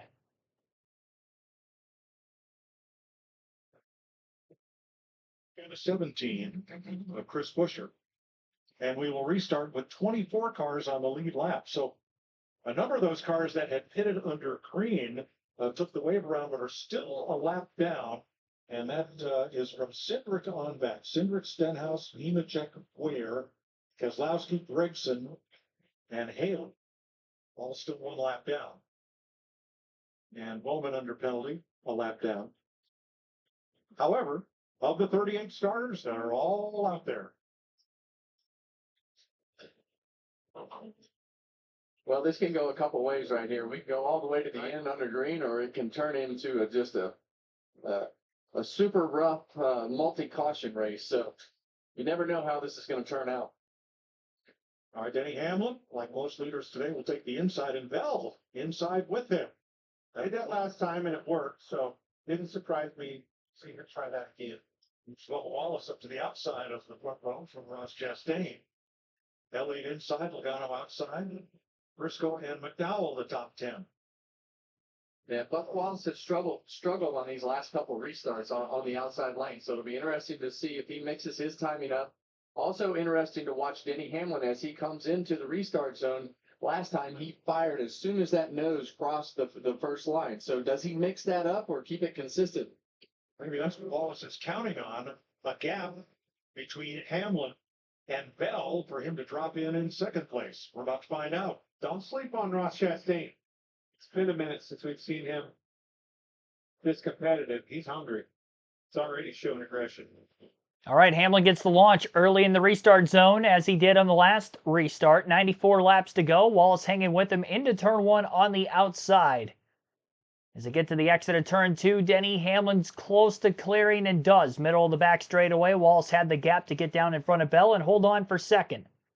Drives it in deep on corner entry to ensure that he was going to get down in front of the 20 in time, and does. Ross Chastain battle side by side for third. Lost some ground off the exit of turn 4. Looked like he was going to have a chance to maybe squeeze in line behind Bell, but Elliott fills that gap very quickly. Bell is cleared for third, and Elliott going for fourth. Joey Logano, the lone Ford up in the top 10, is currently 6th. Ryan Blaney just getting back into 10th place right now. And Chastain getting a shot from behind by Logano after a late block on the middle of the front straightaway. It was a big shot, but Chastain's going to hold on to it. A little squirrely getting into the braking zone. And it looks like we've got another caution, and it looks like the left rear tire is flat on the 4 of Noah Gragson. Yes, sir. Noah Gragson was 28th. Caution at lap 310. The right front is flat on the 17 as well. Right out by your right out by the right side tire, the right. Right about this point in the race, they have forgotten what Elton Sawyer told them in the drivers' meeting today. About respect? Yeah. Yeah. I think Ricky Stenhouse will get back on the lead lap with the free pass. That all kind of started watching Larson here just stacked everything up. He was been out of shape two or three different times. Watch how loose he gets up off the corner. All but got him turned around, and it just keeps stacking up behind him. And when that happens, the reason that it stacks up behind it stacks see the 17 car climb over the left rear tire of the 4. But when Larson checked up right there, it stacked that line up. But then they have to be aggressive to make sure there's no hole to maximize the passes that they can make.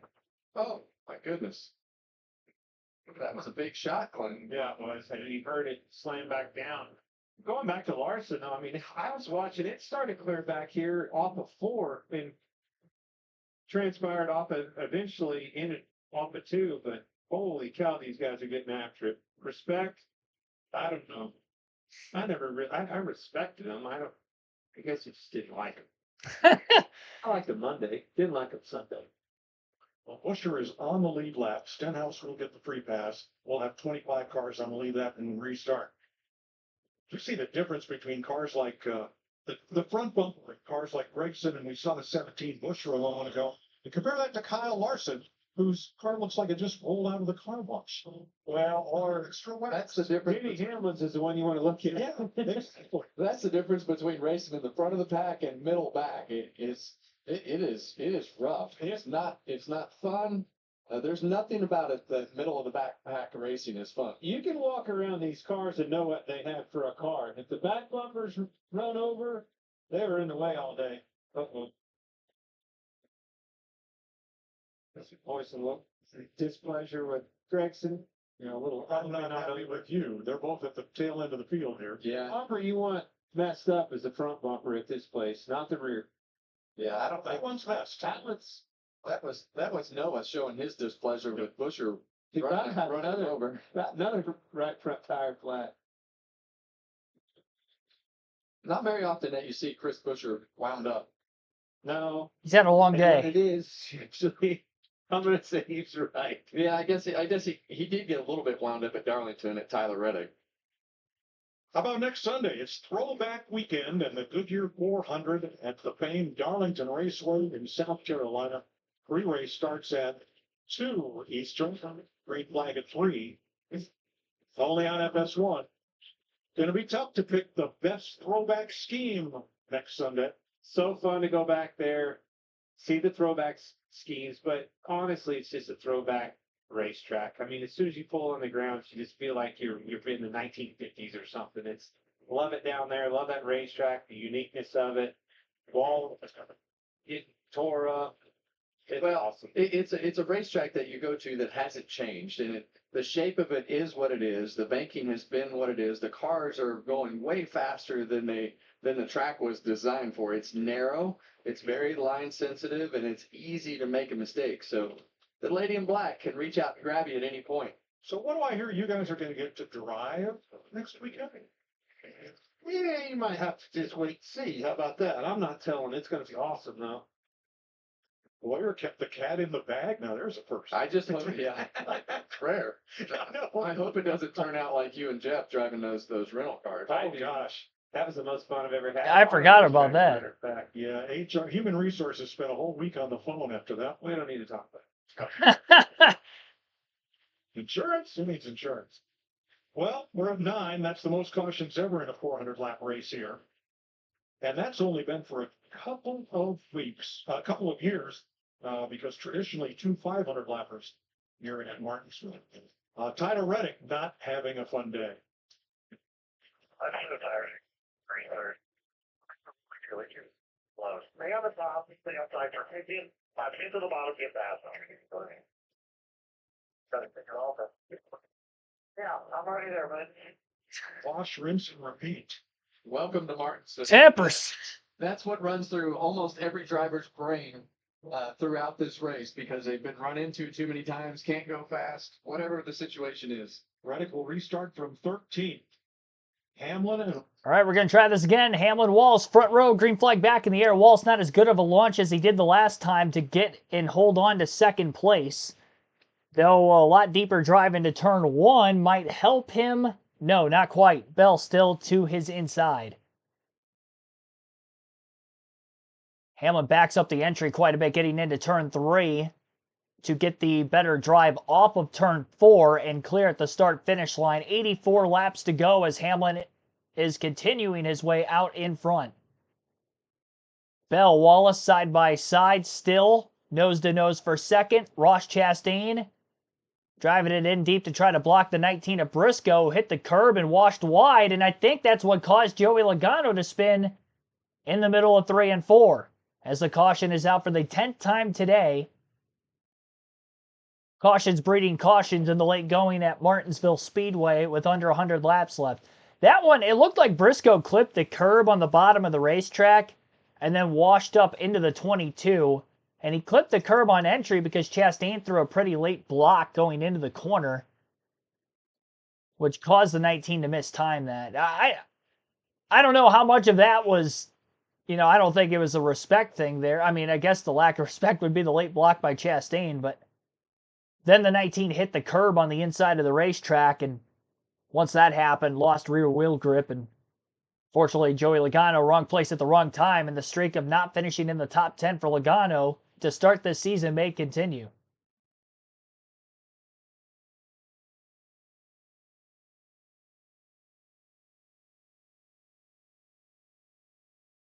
Everybody luckily was able to miss Joey to the inside after he had spun wide. He clipped perfectly right on that left rear wheel. Hopefully it wasn't a perfect clip that had bent the toe link. It didn't look like it.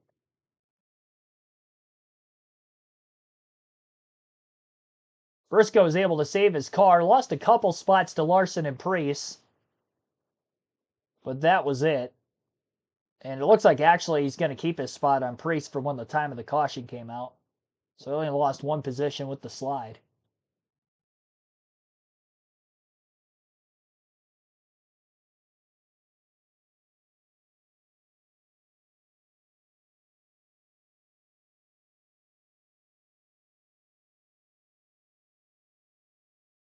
Tough season for Joey Logano. Tail end of the lead lap again, and with only 80 laps to go at a track like Martinsville, he's going to have a tough time trying to get back into the top 10 where he was just running. He was in 6th place at the time of the spin. Again, 80 laps still remain. Tim Irvin, welcome to the stream.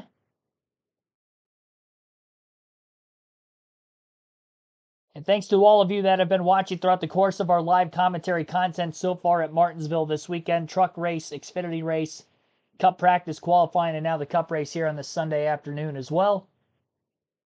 Whether you are returning or new, it's you guys watching this every week, and that gives me the ability to be able to do this on the consistent basis that I am.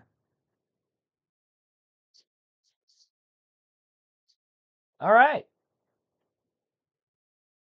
Hamlin, Wallace, Bell still top 3.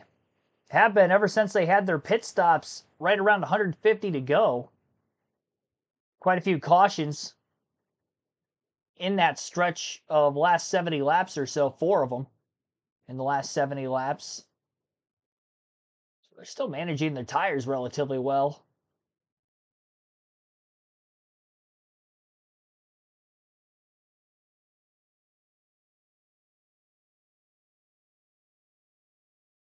Top 5 has Denny Hamlin in the lead, Bubba Wallace second, Christopher Bell third, Chase Elliott fourth, Ross Chastain in fifth.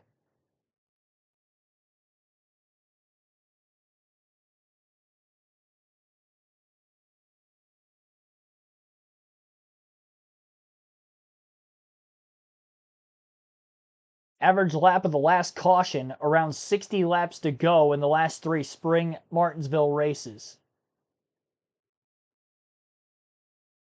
2 overtimes in the next gen era at Martinsville in the 6 races that we have had here.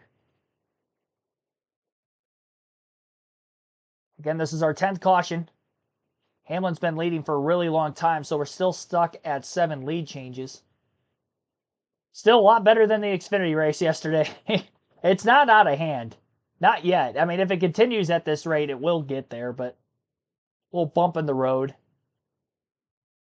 You got to remember, this is a 150 lap longer race, and the Xfinity Series had 15 cautions yesterday in 250 laps. 10 cautions in 323 is not bad.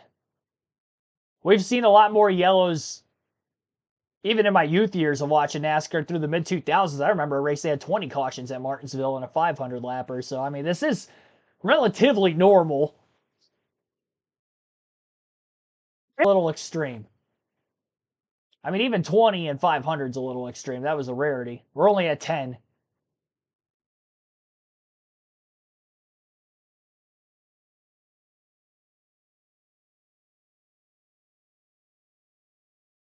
This is just as race leader Denny Hamlin would say, short track racing. Ryan Preece is now the highest running Ford in 7th, following the spin from Joey Logano.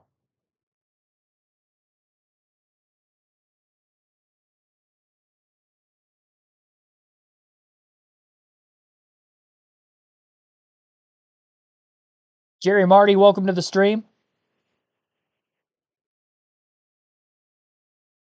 118 likes and growing. Definitely be sure to hit the like button if you have not done so yet. At 119 now. Greatly appreciate that. Our goal was 100. Maybe we get to 150. We're only a couple away from breaking the Xfinity race yesterday.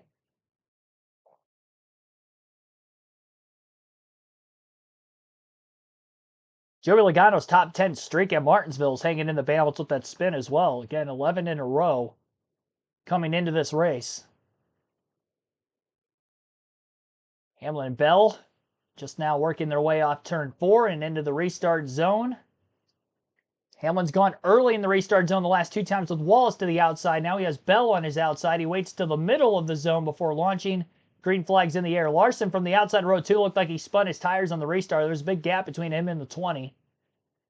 And Wallace will easily clear for 3rd. Bell did a great job to stay alongside the 11 of Denny Hamlin. And Bell's got his nose out in front of the 20 car, or the 11, excuse me, through 3 and 4. That was the first time Hamlin did not clear off turn 2 on every restart he's had in the lead. Is it one restart too many? And can Bell beat him? Bell had great short run speed in practice yesterday. And trying to put that on full display here. Hamlin runs the 20 up the track in 3 and 4 the last couple of laps. Not really dooring him, just running a little off the bottom. Slight nudge. Doing whatever he can to not be over aggressive and make the mistake and lose the lead. Bell backs out of it and hops in line quickly while he had a chance to get down behind Denny Hamlin in 2nd. So he'll maintain track position. Ryan Preece continues to try to move forward. Battling the 19 of Chase Briscoe. Still a battle for 7th. Seeing the Fastenal colors on the 60 cars reminded me of the Xfinity Series / Nationwide Series in the early to mid 2010s. Even though it was a slightly different Fastenal scheme, it was more of a white scheme back then, but seeing Preece with those colors this weekend, or at least that sponsor on the hood of the race car, that's what it's been reminding me of. Todd Gillen also up in the top 10, getting by Ryan Blaney on the outside. And also trying to get by the 71 of Michael McDowell. Gillen finished in the top 10 in the spring race here 2 seasons ago, 2023. And it's his only top 10 at Martinsville. He's finished 13th or better in 3 of the last 5 races at the paperclip and looking to make it 4 of the last 6. 9th place for Todd Gillen in the 34 for Front Row Motorsports. And maybe he'll be the underdog of the day because it looked like it was going to be Cole Custer through the first half of the race, but he really fell behind. Todd Gillen may be looking to win our Underdog of the Race award here on KRC. He's got strong competition around him, though. Ryan Priest in 7th, Michael McDowell in 10th. We'll see. Few solid runs for some teams that don't usually run up here on a consistent basis, or at least in Priest's case, maybe more on the driver, as we haven't seen him in this competitive equipment yet. Great racetrack for him. Obviously, he's a really talented short track racer. Martinsville, probably one of the better tracks that does suit his driving style. And he, too, also finished in 9th in the spring event here last season with SHR. And he also qualified on the pole and led over 100 laps in the fall race of 2022 as well. 23, excuse me. It was the 23 fall race. He wasn't in the Cup Series in 22. So Hamlin not pulling away as much as what he has been on the last several restarts. Christopher Bell is right there with him. Now, Bell has not finished inside the top 5 in a race he has not won so far this season. So by those statistics, if he ends up getting the race win, or finishes in the top 5, he should get the race win, right? And our statistic as well of the driver who's led the most laps all weekend has not won the race. Same for last week. At Homestead Miami Speedway in all 3 series, Hamlin has led 211 laps and counting. Still 63 laps to go, but the 20 in hot pursuit is right on his tail. And if he can stay that close when they get into lap traffic, it's going to make it a lot easier to pounce than if he has to come back from a second or two to get there, which is what Denny Hamlin has pretty much dealt with lead-wise in his gap over second every time he's caught lap traffic of the couple times we've seen it so far. We had one really long green flag run at Stage 3 that went about 80-plus laps, and then at the end of Stage 2 went almost 50. Kyle Busch, Tyler Reddick battling door-to-door. Busch at one point was well outside the top 20. He's done a great job missing any incidences that have taken place during the course of this final stage, keeping the car clean, staying out of trouble, and now he's battling for 13th place. Ty Gibbs is up to 12th after pitting following a spin that he had. Fresh tires are prevailing for Gibbs. Very quick comeback for that 54, who needs a solid run after he has also failed to finish in the top 10 in the first 6 races of the season.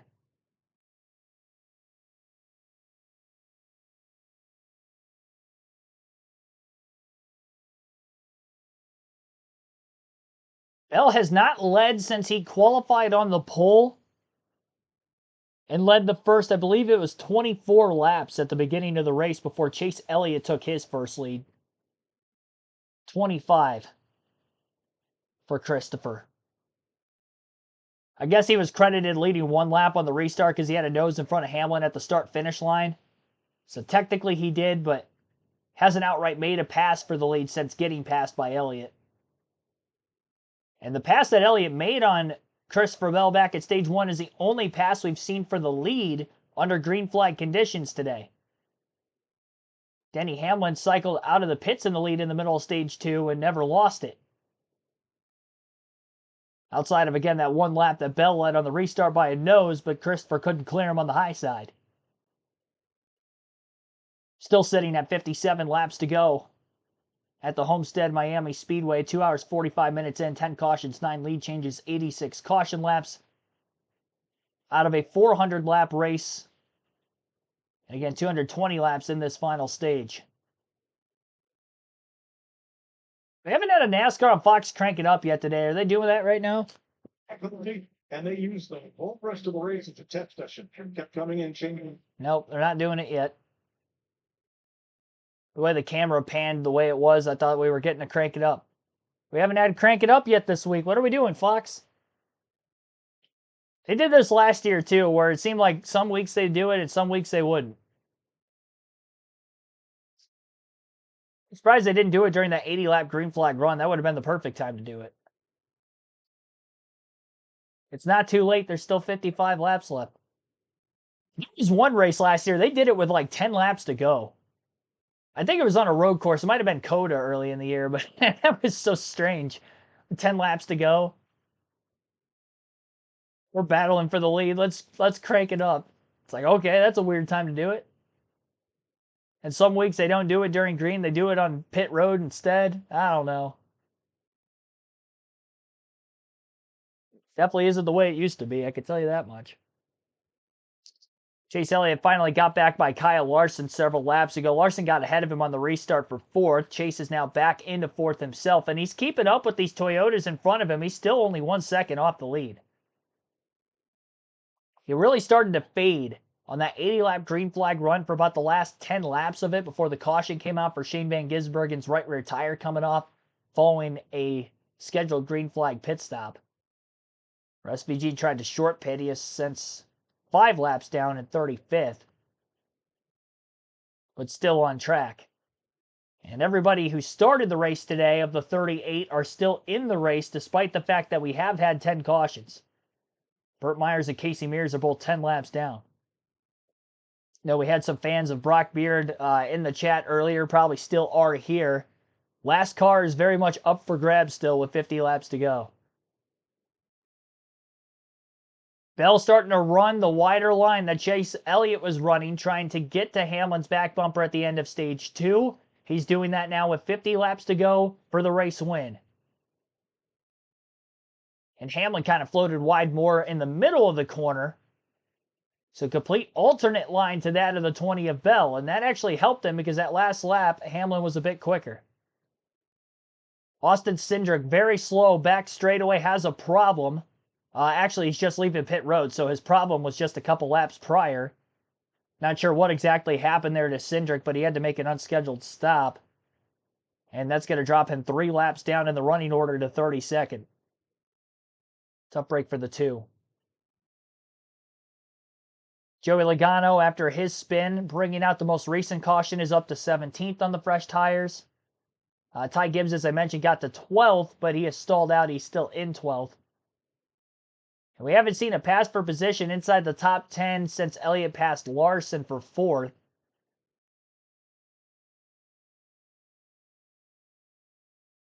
Despite the fact that the top portion of the field is pretty tight together still.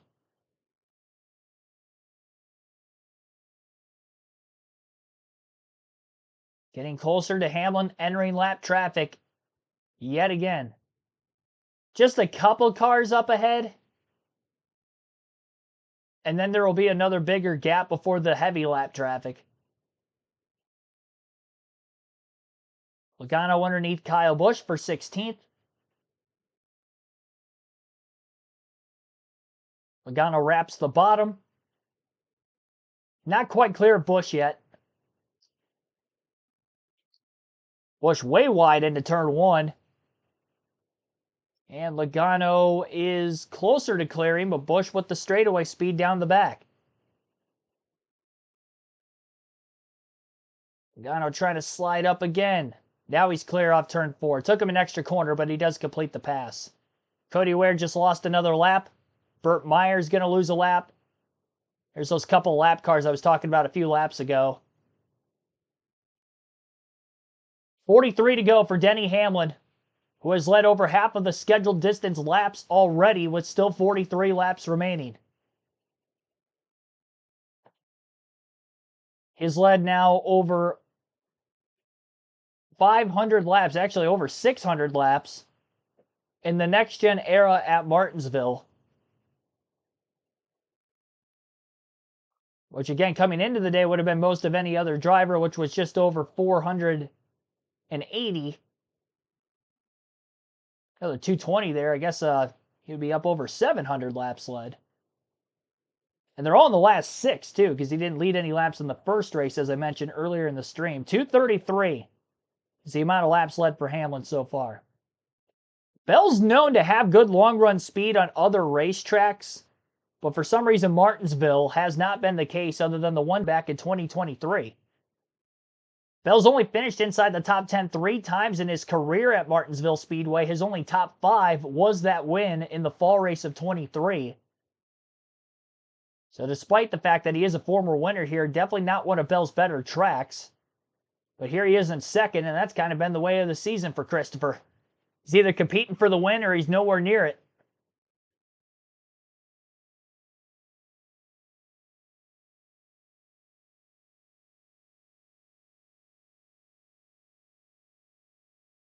He's trying to stay at that above 50% win clip on the season if he can go to victory lane again here this afternoon.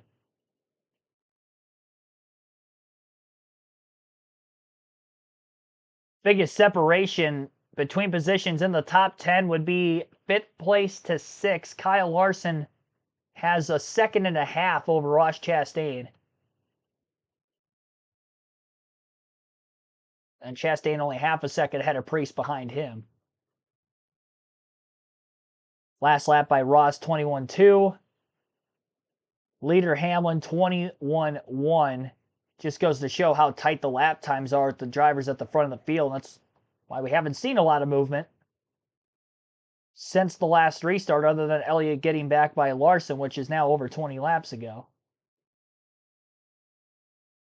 It's just so easy for the top portion of the field to trade lap times back and forth with one another. Yeah, one lap where Hamlin's the quickest on the track as a leader, and the next lap Chastain in 6th is the quickest car. Some of that could be when they catch lap traffic, but Hamlin hasn't had a lot of lap traffic to deal with so far on this run. His lead is 0.8 of a second. Back to the 20 of Bell. 1.6 seconds to Bubba Wallace in 3rd. 2 seconds to Chase Elliott in 4th. 2.5 seconds to Kyle Larson in 5th. So it's the interval between each of those top 5 positions specifically. 34 to go. Laps are going down quickly, as they tend to be at Martinsville Speedway. Get 3 laps in just over a minute, with the just over 20-second lap times with the next-gen car here at Martinsville. Another lap car for Hamlin to deal with, and that's the 88 of Shane Van Gisbergen, who was 5 laps down after the right rear tire came off of his car earlier. He was a couple laps down at the time of that happening because he was on pit road during green flag conditions, and then the 2-lap penalty after the fact as well. Hamlin cleared him after one corner, and now it's Christopher Bell's turn to try to get by him just as efficiently, if not more efficient, than what Hamlin was able to do.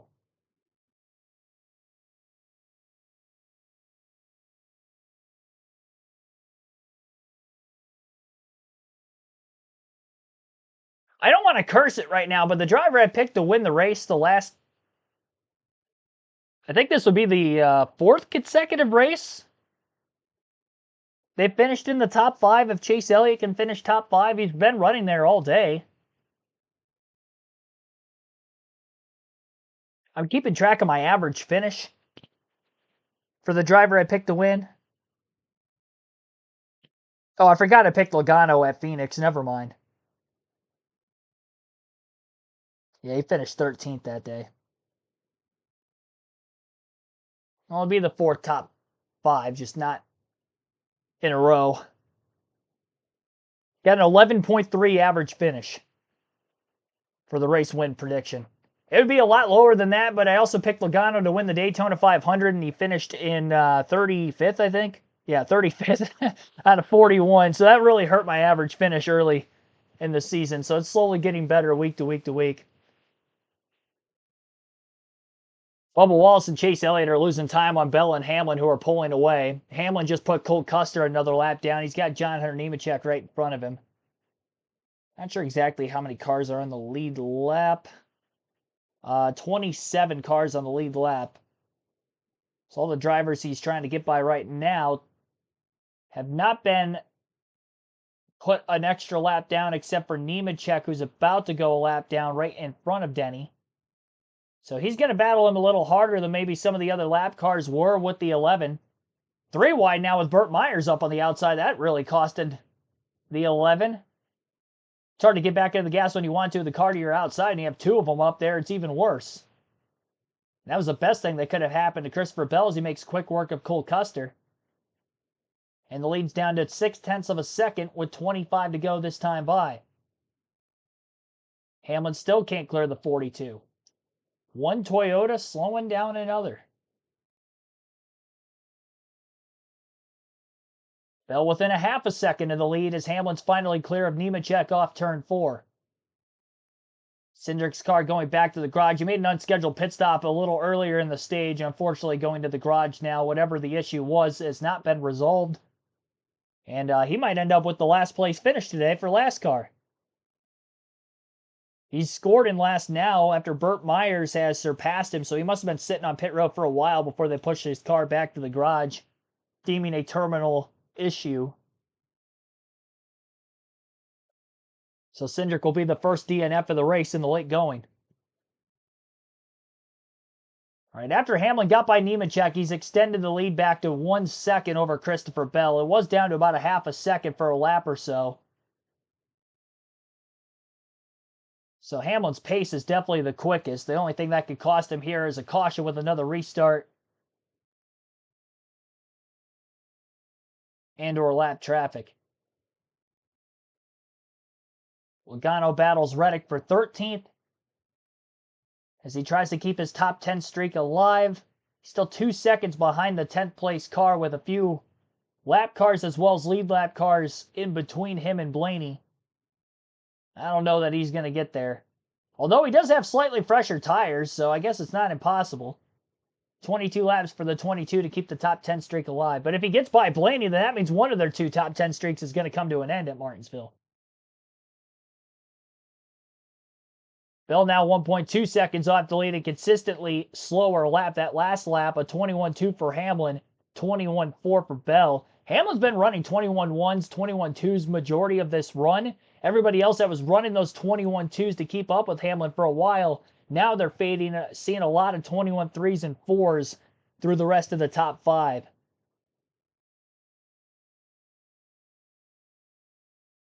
Justin Haley now the next car in front of Hamlin. Haley already 1 lap down, so he should be an easy pass. Chris Buescher, last car in the lead lap at 25th, is just in front of him. Less than 20 to go.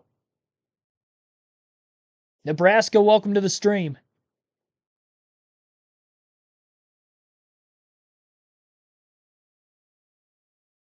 Wade, welcome to the stream as well, I believe. I don't know if I shouted William Wiley out yet, but I appreciate you tuning in also.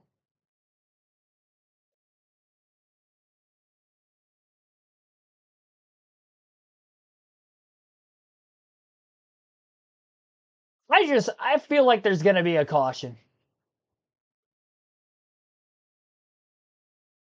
I don't like it because I feel like we see late race cautions all the time, so maybe it's not that far-fetched. But this would be the second longest green flag run of the race in a race that has pleaded 10 cautions. A decent amount, considering we're at Martinsville. Not that many. Stop and go a couple times in the middle of stage 3, but that was really it. The cautions have been really evenly spaced, about 30 to 40 green flag laps through a lot of the race, and then we catch a caution. Only one other time, which was the very start of stage 3, for the most part, where we had seen it get this spaced out. Christopher Bell has fallen off a ton right now, struggling with rear tire grip. And although the battle for the lead is non-existent, the battle for second is very much intact, as Bubba Wallace has gotten to the back bumper of the 20, and Chase Elliott only another 0.5 second behind the 23 if he does take too long to make the pass. Wallace looking for back-to-back top 3 finishes. And Hamlin, our race leader, would also be going for back-to-back top fives along with Kyle Larson. So 3 of the 5 drivers who were top 5 last week are in the top 5 late the next week at a completely different track, half-mile short track at Martinsville versus that low-grip mile-and-a-half at Homestead.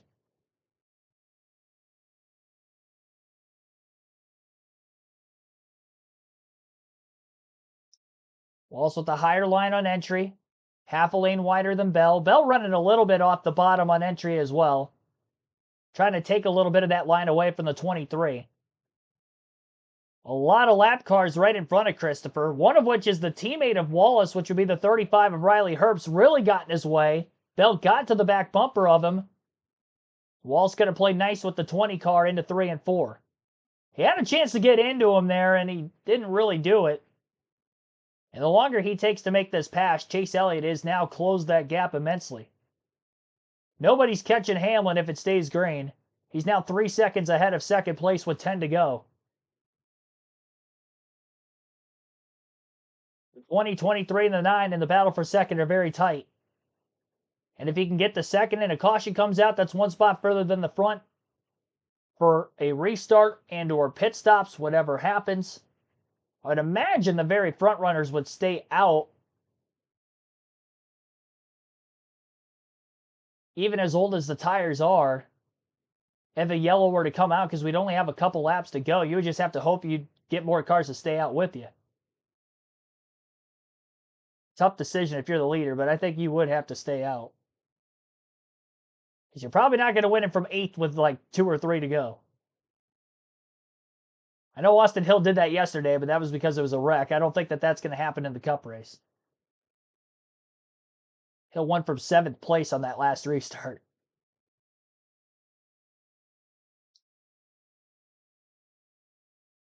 Lap car of Haley on the outside of Bell. Christopher couldn't get the drive off needed. Wallace does, just behind them. He's all over that back bumper just a couple laps ago, and he hasn't been able to get that close again.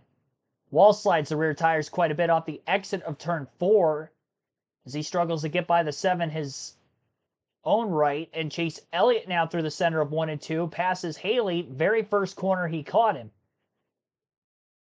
And all of a sudden the 9 is closer to the 23 than the 23 is to the 20. Wallace almost left the bottom open too long. Chase might have barely nudged that left rear as Bubba closed the gap. By the way, Joey Logano just passed Ryan Blaney for 10th, which could be the first top 10 of the season for Logano. The fresh tires prevailing on this longer run to the checker, despite restarting at the tail end of the lead lap just on this last restart following the spin, which brought out that last caution. Restarted with around 60 to go, and with 4 laps left this time by at the line. Again, it's Denny Hamlin leading the way, 3.7 seconds ahead of Christopher Bell. 2 more miles to the checkered flag. Elliott lost time that last lap to Wallace. Wallace was 0.2 quicker. This will be the 5th different winner of the Cup Series season already in 2025, despite the fact that Bell has 3 wins. Another pass for position for Logano. He's now up to 9th after getting by Gilliland on that last lap. Well, their position in the top 7 has changed really in the last 40 laps. And in that same stretch, Logano, the only newcomer to the top 10. 2 to go. 4.5 second lead. Logano half a second behind Briscoe with those slightly fresher tires. He might have a chance to get to him for 8th. I don't think Bubba's getting by Bell, and I don't think Elliott's going to get by Wallace either. White flag, final lap. No threat of a caution today. Second longest green flag run of the race is good enough for Denny Hamlin. Dominating performance here. He took the lead in the middle of stage 2 on pit stops. Never looked back the entire way. Definitely the most dominant win that we've seen in 2025 from any driver, and it's Denny Hamlin at Martinsville.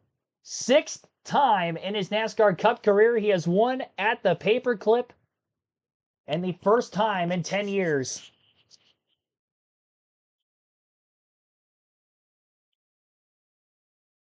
Virginia native, home track for Denny Hamlin as well. Proving why he is one of the best, if not the best, short track racer all around in NASCAR today. There was that long debate for a while between him and Kyle Busch as to who the best short track racer was. And I would say it was Busch for a while.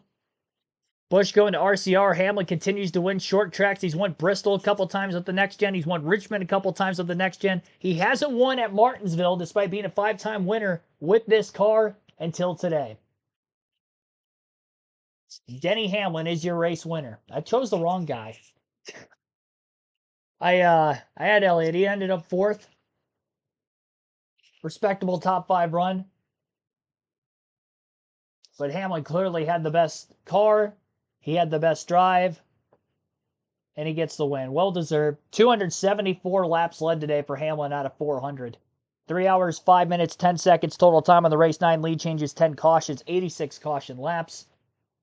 And a 4.6 second margin of victory for Hamlin. 6 playoff points today because he did win stage 2 as well as getting the race win, which is worth 5 playoff points. Stage win for 1.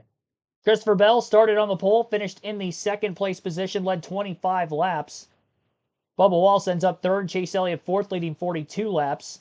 Kyle Larson, no laps led in 5th. Ross Chastain finishes in 6th. 7th place finish for Ryan Preece. Joey Logano did catch Briscoe on that last lap for 8th. Gained 17 positions since the last restart. 12 straight top 10s for Logano at Martinsville. His first top 10 of 2025.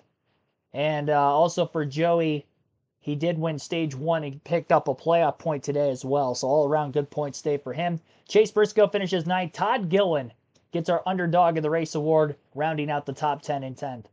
Ryan Blaney in 11th, as his top 10 streak will come to an end of 7 straight at Martinsville. Michael McDowell ends up 12th. Ty Gibbs 13th. Tyler Reddick 14th. Ty Dillon 15th. Zane Smith 16th. Kyle Busch 17th. Austin Dillon 18th. Carson Hocevar 19th. And Ricky Stenhouse Jr. rounds out the top 20. Daniel Suarez 21st. William Byron 22nd was the last car in the lead lap. AJ Allmendinger 23rd. First car 1 lap down. Eric Jones in 24th. Chris Buescher 25th. And John Hunter Nemechek 26th. Brad Keselowski 27th. Alex Bowman 28th. Justin Haley 29th. And Noah Gragson 30th. Cody Ware 31st. Riley Hurts 32nd. Josh Berry 33rd. Cole Custer 34th. Shane Van Gisbergen 35th. Casey Mears 36th. Burt Myers 37th.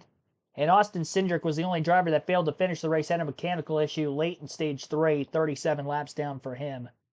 As that will round out our full 38 car field for today's Cookout 400 at Martinsville.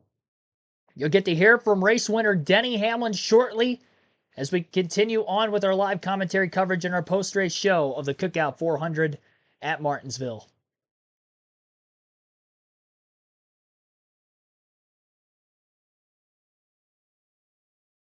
Anytime you can get a top 5 at Martinsville, you've had a good day. I'd say so.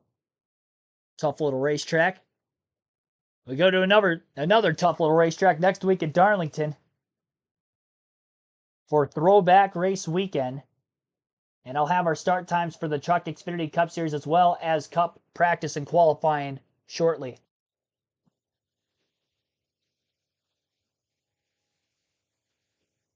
You want to follow this and Daniel's podcast this week. This will be a good one. Really?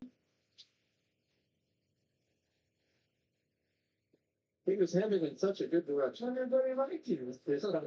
Jimmy. That's right. There's so many applause. People are happy for Denny Hamlin. What a burnout first off. But Denny, it's been 10 years since you've been to victory lane here at Martinsville. How were you able to come back like that and dominate, leading more than half the race here? Chris Gale, all the engineers, the pit crew, everybody really on that wall right there, just deciding that they were going to come here with a different approach than what we've been over the last few years. And it was just amazing. The car was great. His daughter's joining him. It did everything I needed it to do. Just so happy to win with Chris and get 55. It's awesome. How about Chris Gale? You had the same crew chief in Chris Gabehart for so many years, Denny. Making that transition, how have you guys been able to figure it out as quickly as you have? Yeah, I mean, he's been, such a soldier to come in here to this 11 team and, kind of learn our style. And then over the last few weeks, just putting his final touches on it. It's really been a great mesh. Our relationship's getting better and just, man, really happy to get a win with him. And obviously back here in Martinsville, where I spent so many years racing late models and whatnot, gosh, I love winning here. Danny, you got out of your car and you held up that flag and it says 11 against the world. What is that all about? Well, my buddies, my Ohio State fans that I hung out with at the end of last year, we always had the Ohio State against the world, so now it's the 11 against the world. Here you go. Denny Hamlin wins. I'd say it's a more 50-50 mix of cheers and jeers in the crowd compared to usual for Denny Hamlin. So maybe people are turning around to him. He is at his home track, so that probably helps. Here's Christopher Bell with Regan Smith, who finished second. Lacked a little on long run speed. Yeah, I don't know. We were back and forth on balance a little bit, and I asked to be freer throughout the whole race, and then that last round I just went a little bit too loose and lost my drive off. So, it was a great weekend for Joe Gibbs Racing. Obviously, showed a lot of pace. All four of the cars were really good. Really happy to kind of get back up front. The last 2 weeks have been rough for this 20 team. So proud of all of our partners at DeWalt, Toyota, Joe Gibbs Racing, and really happy for Denny. And he's the Martinsville master. So second to him's not that bad. You mentioned this racetrack and having a good day and everything like that. This is an important race as we get further into the season. So some good takeaways, at least as you get to the championship run later on. Yeah, I think so. It's I don't know. I felt really bad at the end of the run there. Obviously, I was falling pretty far back behind Denny, but I think qualifying really good was a big part of our success this weekend, and hopefully we can come back a little bit better in the fall and be able to have a nice solid day like we did today. So everyone executed really well. Thank you to my pit crew; they did a great job. The car was amazing in qualifying, got us that #1 pit stall, which was a big part of our success today as well. So we did the details right, and we came home second. Nice run, thanks. Joe Gibbs gets a 1-2 finish at Martinsville. Yeah, 1-2 finish for JGR, 1-2-3 finish for Toyota. We'll go through the rest of the full field finishing order. Actually, we already did. Never mind. I forgot we did that already. We'll spotlight the Fantasy League, as you can join our NASCAR Fantasy League on the NASCAR.com website and or the NASCAR mobile app for your chance to win 2 tickets to any NASCAR race if you're choosing the following season, excluding the Daytona 500. It is free to join. All you need to do is be a subscriber of the channel and obviously win our regular season and or playoff championship. I'm on NASCAR.com right here, which is one of the 2 ways you can join. Again, either here or the NASCAR mobile app. Before I get into more details on that, here's our 3rd place finisher of the day, Bubba Wallace. Right now. No doubt. Starting this run. Working up in there. A good day, nonetheless. I'm just trying to scratch my head on what I could have done different. My restarts were terrible, and it's one of my best traits, so need to go back and study that. But what a great day, continuing to rebound from the start of our season. Super proud of our group here on the 23 team. McDonald's Toyota Camry was fast all weekend. I think that final restart, I let second get away. I don't know if I had anything for Denny, but it would have been fun to try. But all in all, hell of a day for Toyota, top 3. That's nice. So we'll keep the momentum going. Having fun. It's fun to have fun. It's always good to have fun. Congrats, Jamie. Chase Elliott led 42 laps today, brought it home 4th. Good effort, considering I know a lot of people are looking at you maybe to win this thing, Chase, but how was the car overall and how did things change as the race went on? I thought our car was really good, honestly. Thought our battery and app team did a good job.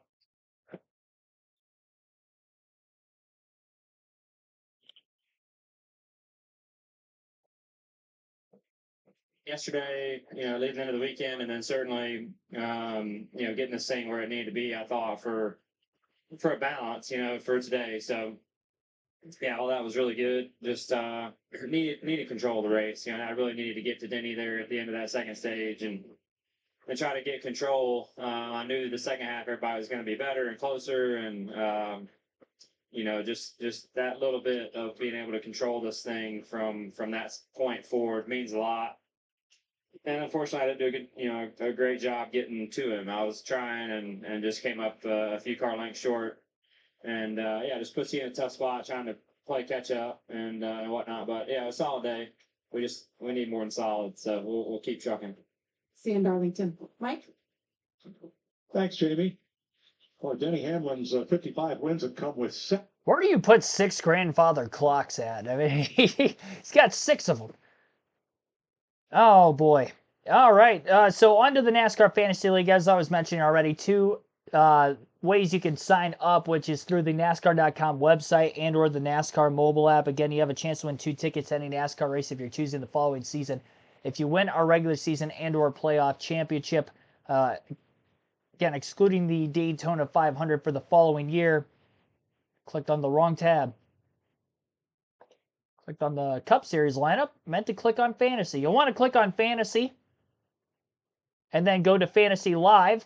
It'll be a live tab on the top left-hand corner of the screen for your viewing on the NASCAR app specifically. And this weekend I had Chase Elliott, Denny Hamlin, William Byron, Ross Chastain, and Kyle Larson. Came into the league with a 24-point lead entering this week. Kyle Busch was in my garage. I thought that maybe he had an outside chance of having a decent run today, so I had him in there as my garage pick. Didn't end up subbing him in for the top 5. Only one of my guys in my starting rotation that didn't have a good day was Byron, who gets no stage points, finishes 22nd, just was off on speed. He qualified 10th, but ran outside the top 10, outside the top 15 most of the day. Chase Elliott obviously gets a good solid points day, top 5 for him. Hamlin gets the win, scores the most points of any driver today. Chastain ends up finishing 6th. Kyle Larson ends up finishing with the top 5. So all in all, pretty solid performance on that side of things. As far as the head-to-head picks, 2 for 4, I had Larson over Byron and then Elliott over Blaney, but missed on the Bowman over Wallace and missed on the Briscoe over Chastain picks. So for the week, our Martinsville winner on the KRC League will be Troy the Great with 238 points. 6-point victory over Chris Kennedy, 1974, who had 232. 231 for third place, Nathan Daniel Powers. Dark Crypto in 4th with 229. Hercules Harrigan, 228 with a 5th place finish this week. And I ended up having 202 points in 14th. So that may drop me out of the points lead going into next weekend. Had a decent week, but not great considering it was outside the top 10. Obviously, you guys in the chat playing along had an even better week so far. So appreciate everybody that tuned in throughout the course of today's live commentary stream. Fox is no longer on the air with their NASCAR coverage. NHRA coverage is coming up on FS1. Start times for next weekend will look like this, as we will have all 3 series back in action again for Craftsman Truck Series, NASCAR Xfinity Series, and NASCAR Cup Series Racing, all taking place at the Lady at Black Darlington Raceway, the track too tough to tame. As far as our stream for Friday night goes, I apologize, by the way. The Truck Series are off next week. So it'll be just Xfinity and Cup. So no stream Friday night. I'm sorry for that. I'm surprised the trucks aren't at Darlington this year. Are they there in the summer? Oh, they're there in the summer. That's why. Yeah, so they're not on throwback weekend like they usually are. They usually have one race at Darlington, but this year it's going to be in the playoffs rather than the regular season. So with no trucks next weekend, we'll start off with the Cup race coverage, which will be at 12:30 p.m. Eastern Saturday afternoon. Cup Series practice and qualifying on Amazon Prime. The Xfinity Series race will be at 3:30 p.m. Eastern Saturday, so doubleheader again, 12:30 Eastern on Cup Series practice qualifying Saturday afternoon, 3:30 p.m. Eastern, Darlington Raceway for the Xfinity Series race. That's only a 200-miler, one of their shortest races of the season, followed by our NASCAR Cup Series race coverage, which will be at 2:30 p.m. next Sunday. So same start time that we've had the last couple of weeks, again, 2:30 p.m. Eastern. And actually, NASCAR's got the same start time for the Cup Series for the next couple of weeks after that as well. So Darlington, hope to see you next week. Have a good rest of your Sunday night, everybody. For those of you watching, hit the subscribe button if you are new to the channel and have not done that yet, as we are on the road to 6,000 subs. And be sure to hit the like button if you haven't done so as well. 132 likes, most liked stream of the weekend. And I think that might be the most liked Cup streams since the Daytona 500. We're only a couple off of what I had for the 500 stream. So I greatly appreciate that as always. Another great week, and couldn't do it without you guys. Hopefully you had fun. See you next time.